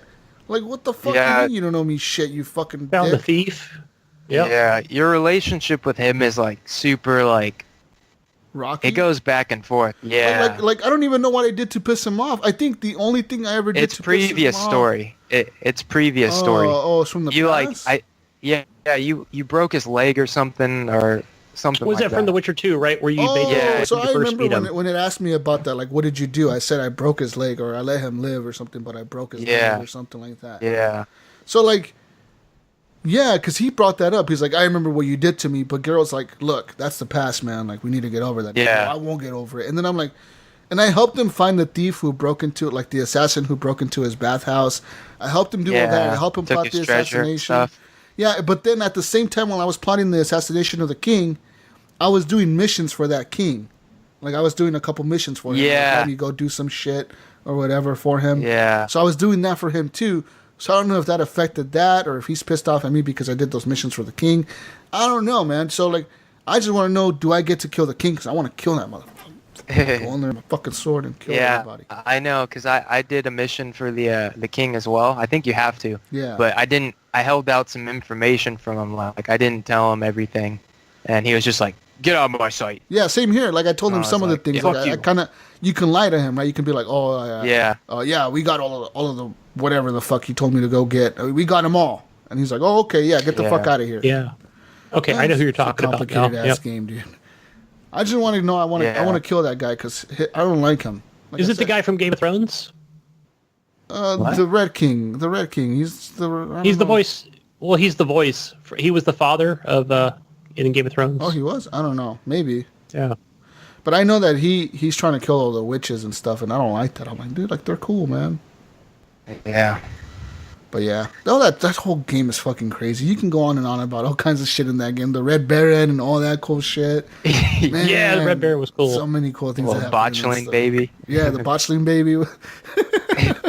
Oh man. Anyways, next question, Gunny. Enough Witcher talk. All right. Well, I never got to answer the first one, but I would think like maybe just name my boy Five Guys or something. That's a shit name to name your kid. I don't know. And then I probably wouldn't name my daughter like Dairy Queen or something. Dairy Queen is not too bad. You can name her Wendy. Yeah, like Crotcher. What? No, that's the McDonald's guy. Dave. Crotcher. No, what's that guy's name who owns McDonald's? Yeah. Oh, the guy. Yeah, I remember that. What's his last name? Crotch? I don't fucking know. Oh yeah. man. I don't know. He's a zillionaire, right? But yeah, Dave something. Or he owns Wendy's, right? That's his daughter's name. Yeah. She runs the company. Anyway, next question from Michael Jr. Oh, man. He asks, "Are you really surprised that Spider-Man game does not look as good in real play than trailer? Do you think that it's misleading people?" I do. No, I'm not surprised. We've seen it with every game. We've seen it with Watch Dogs. We've seen it with Watch Division. Dogs. We've seen it with Rainbow Six Siege. We've seen it with these are all Ubisoft games, by the way. We've seen it with Assassin's Creed. We've seen it with, but we've seen it with other games as well from other companies, and I'm not surprised that that's the case. I mean, it is what it is. You know, I think as long as the game is fun and the game is still fun in terms of gameplay, and it looks pretty damn close to what they're showing off, then it's fine. I don't think it's really misleading people. I mean, when, you know, like sometimes you watch a trailer for a movie and the trailer looks really cool, and then you go watch the movie and you're like, well, all the good parts were in the trailer. Yeah. Yeah. You know what I mean? For example, that new Muppet movie, what the fuck's it called? Happy Time. I saw that yesterday. Happy Time something Killers or Happy something? Time Murders, Yeah. Like I heard that movie, most of the good parts are in the trailer. I didn't even see the trailer. I saw it because I have Movie Pass. Yeah. And I just went and I saw it, and it wasn't great, but it was like okay. I didn't watch the trailer though, so I can't say. Like Iams, he went and watched it and he's like, dude, he's like kind of a bad movie. And then on Rotten Tomatoes, it got like a 20%. Yeah, I can't see it being that great. Yeah, like people are saying that it's this fucking horrible movie. Like it's bad. I wouldn't have paid for it directly. Oh man, I guess. damn, that's not good. Right. But yeah, I mean, I don't know about you, Gunny. Did you feel like, for example, with Watch Dogs, did you feel like you were robbed of an experience because of the trailer that Ubisoft showed at E3 and then when you got to play with Watch Dogs? I personally loved Watch Dogs, dude. I thought it was. I did too. I loved the first one. Yeah, I didn't sit there and think, oh well, in the trailer they showed me the fucking guy getting on the subway. Oh, I can't do that in the game. 5 out of 10. Not as real as the trailer. Like, no, dude. I don't see why so many people shit on that game. I thought it was a great game. It's a fucking awesome game. It's like one of the best games made this generation, dude. Like, that game is fucking good. And the Watch Dogs 2 is even better. Like, I don't get it. Too many people comparing games. It's not GTA. It's not The Witcher. No, it's not fucking GTA. No, it's not. It's Yeah, Watch you're Dogs. supposed to hack shit. Yeah. Well, it's not like The Witcher. The Witcher has like 50,000 side quests. Well, yeah, it's not a fucking open world RPG. You know what I mean? Yeah. No, it was fine. I think the story was cool. It was a little corny because he, in some ways, that Oh, totally. you know just how he had that. What did he have besides like the pistol and stuff? He had that thing he was hitting The people fucking with, like a baton, baton. the police baton. He was just whacking the shit out of people. I thought it was cool. Knock the It's not fuck real out of- life, okay? It's You a fucking beat up video the game. cops with their own shit. Yeah. Knock him out. You know what I mean? That's pretty wild. Yeah. I don't know. Do I think it's misleading? I think a lot of games do that, right? A lot. I don't know. I think, does Spider-Man get a pass? No. I'm glad that people pointed out the lack of puddle in the game. Because of course that's what you like. Look, this is what you're advertising. This is what you're showing, and where the fuck is the puddle? No. No more puddle, guys. They do have more boxes in the background, though, next to the window. If you look at the pictures side by side, there is more boxes in the back. Now they're giving you more boxes and taking away the puddles. Now, here's the other thing, Jesus. I want Here's the other paper thing. water You pointed tech. this out. Not cardboard tech. I'm saying cardboard tech is all there. They got all the cardboard trash tech that they can give Jesus, you. cardboard tech is so last gen. Oh, all right. oh, sorry, I didn't know. It's about Back in water Division tech. 1. Vape chambers, Vapor chambers. teraflops. Oh man, Plastic bags and cardboard. Evan, I but know Jesus, your problem with your this out. Xbox One X. You haven't put vape juice in the vapor chamber. Oh, okay. Why don't you send me? I'll trade my Yeah. my PC for some of your vape juice. That'll be no. Actually, Jesus is going to make one. It's going to be a special Xbox One vape juice grape Great. It'll be like great, Gunny. it'll be a purple colored Xbox, Whoa, right? whoa, whoa! $1,000. And Send you special vape juice for Evan, your you vape can, chamber. we'll both bid on this, right? What'd you say, Jesus? A grape chamber? Vape chamber. Vape Vape. A vape chamber. All Sweet. right. Okay. How much is that going to cost me? I don't have any chambers that I can trade in for vape. Vape juice in the vape chamber. The Xbox One X. Yeah, I don't think it's I mean, it's not really misleading people. It's just marketing, dude. That's what it is. Exactly. That's what I'm looking for. If that's misleading people, then all marketing is misleading people. All of it. Everything you get advertised to you is misleading then. That's what you think. Yeah.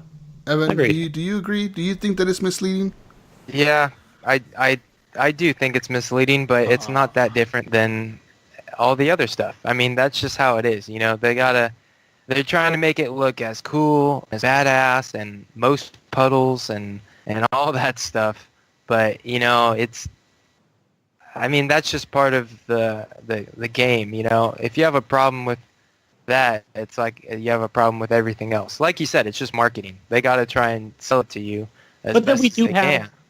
we have something else here where Jesus even said on this show, right? We talked about what we saw at not this past E3, but 2 E3s ago, where they showed a lot of gameplay, right? And we were all just kind of wowed by this. Looks really, really good. And Jesus, you said that this past E3 that what they showed did not look like the previous E3, that it didn't look as good.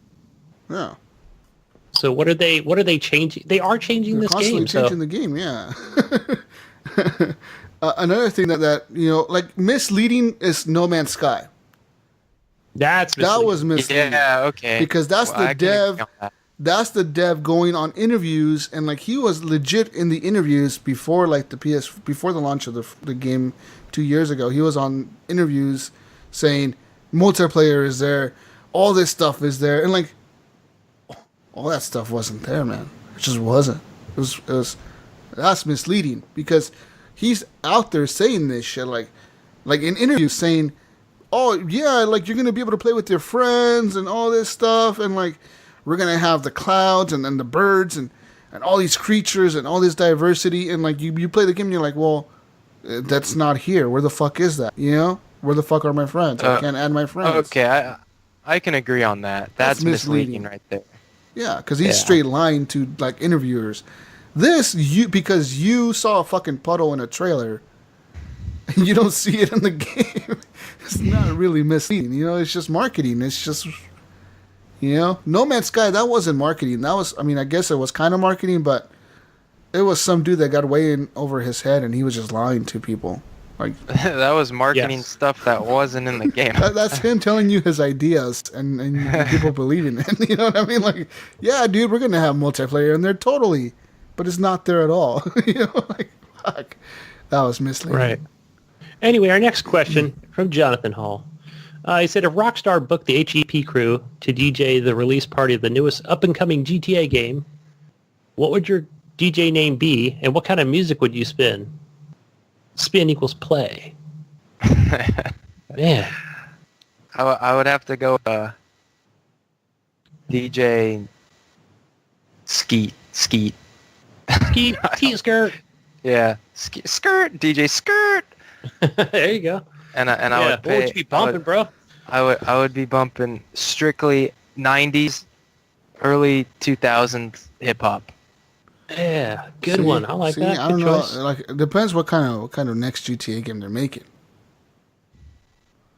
That's true. Oh, right. Where What it's city set would it in. Like, if they set it in New York City, you gotta be bumping like that old school New York rap. Or if they're saying it in L.A. again, you gotta be bumping that West Coast shit.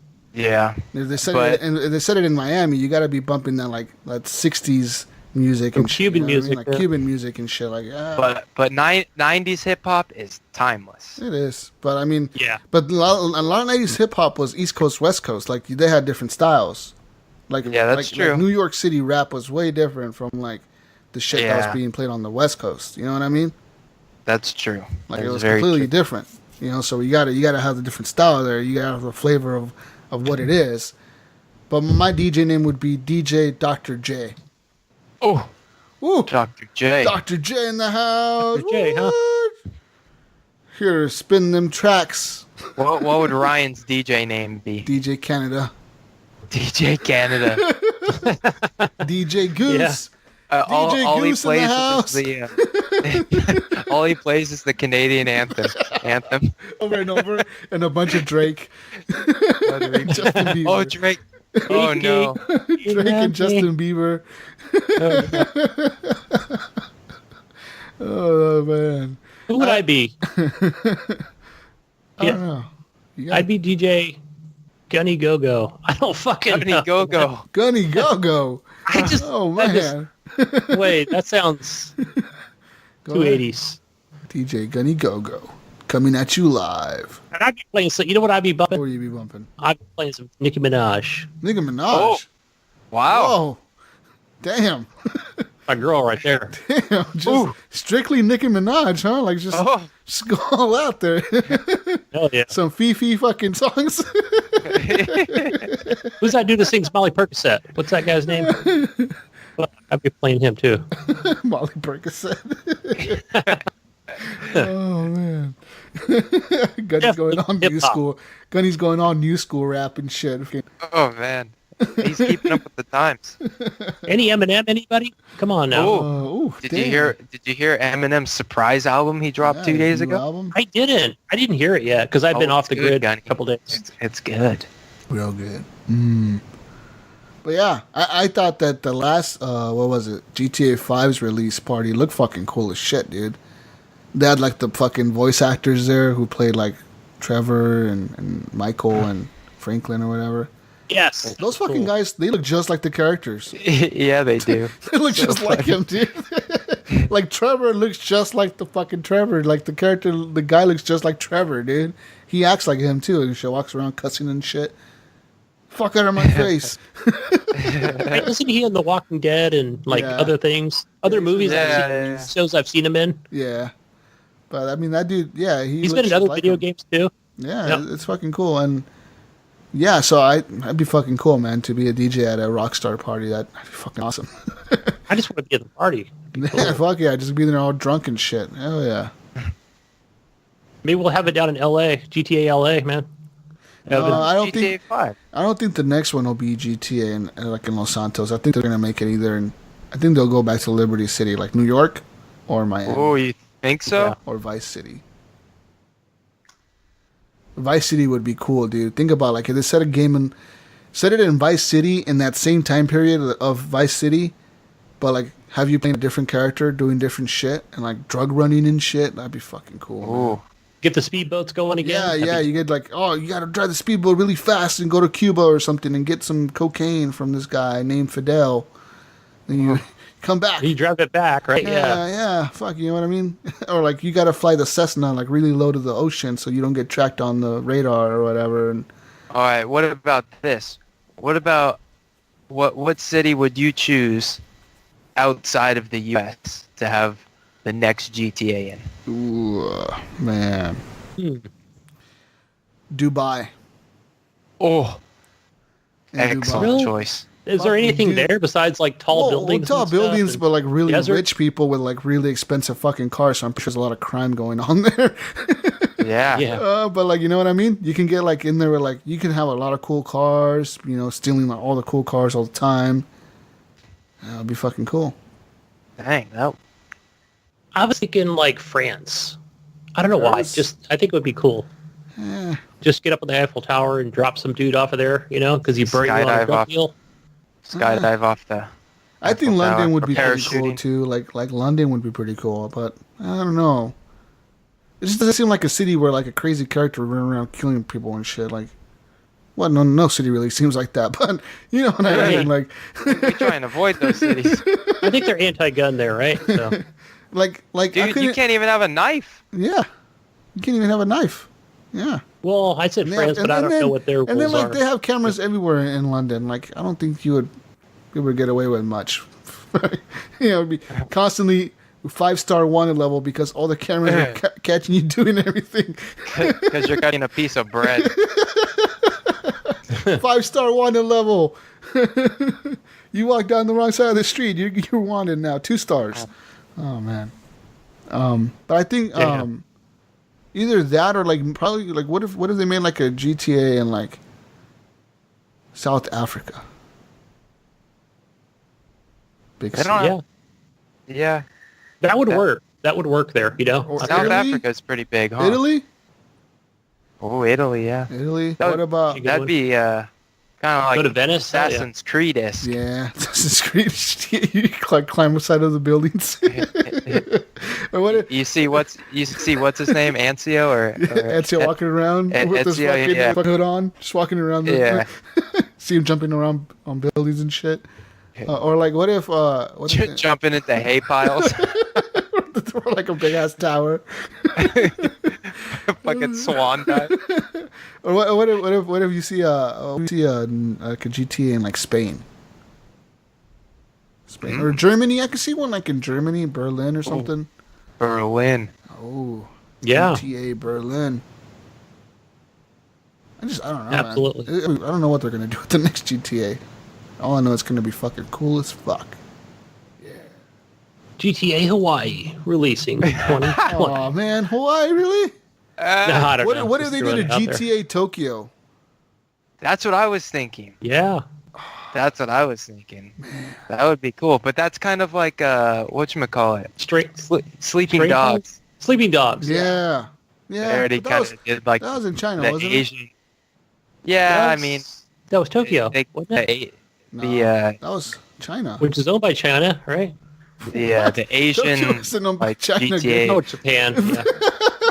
I was thinking Hong Kong. Sorry, Tokyo is owned by China. Hong Kong is. Hong Kong is Oh the my setting God. of Sleeping Dogs. Yeah. Yeah. I know my geography, man. Okay.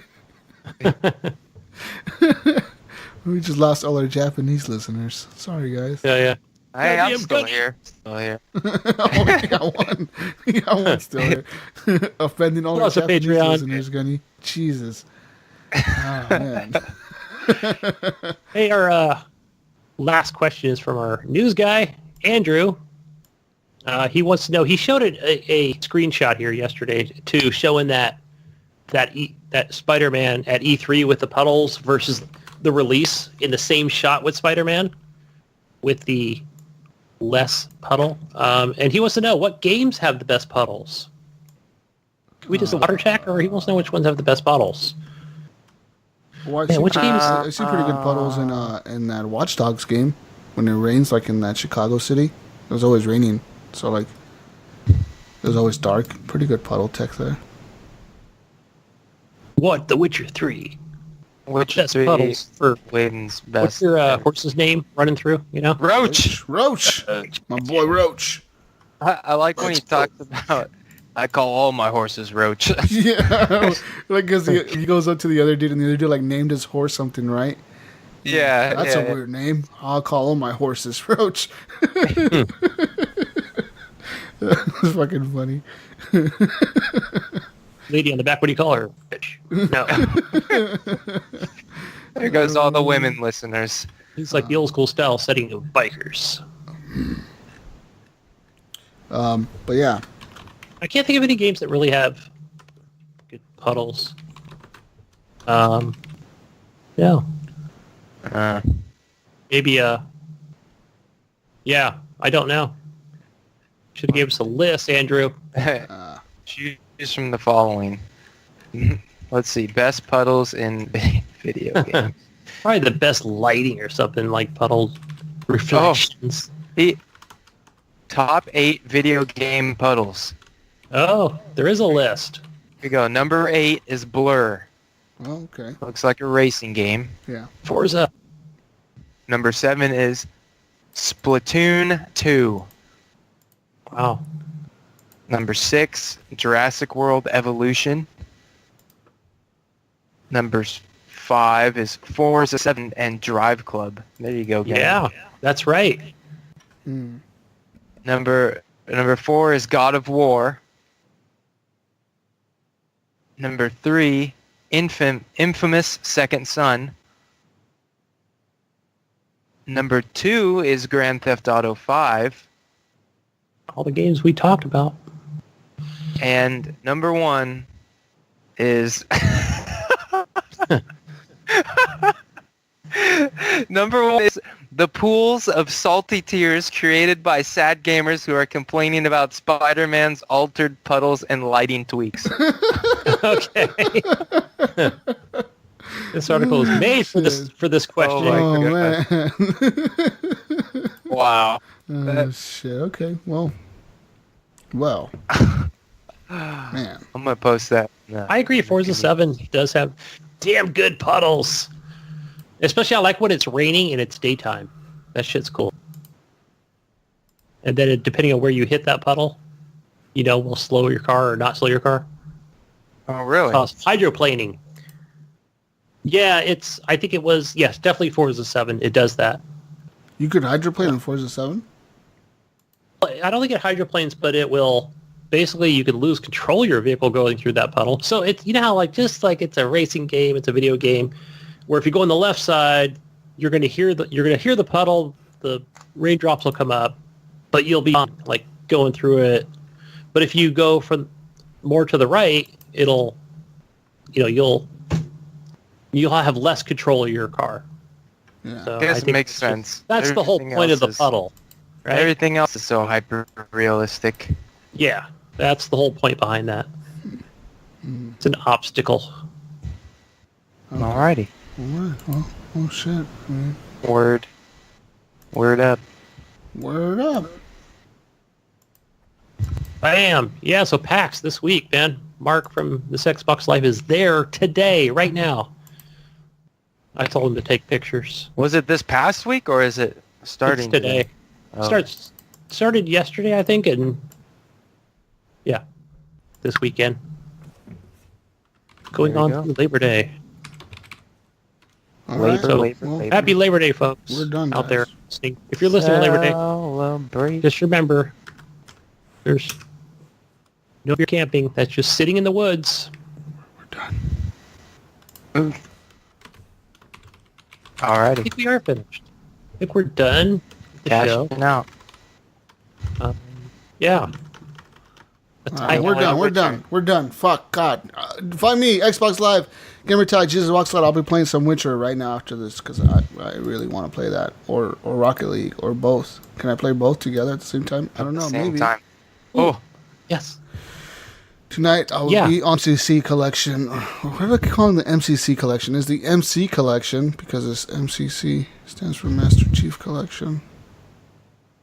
You know Yeah, the MCC, Ben. I'll be playing that.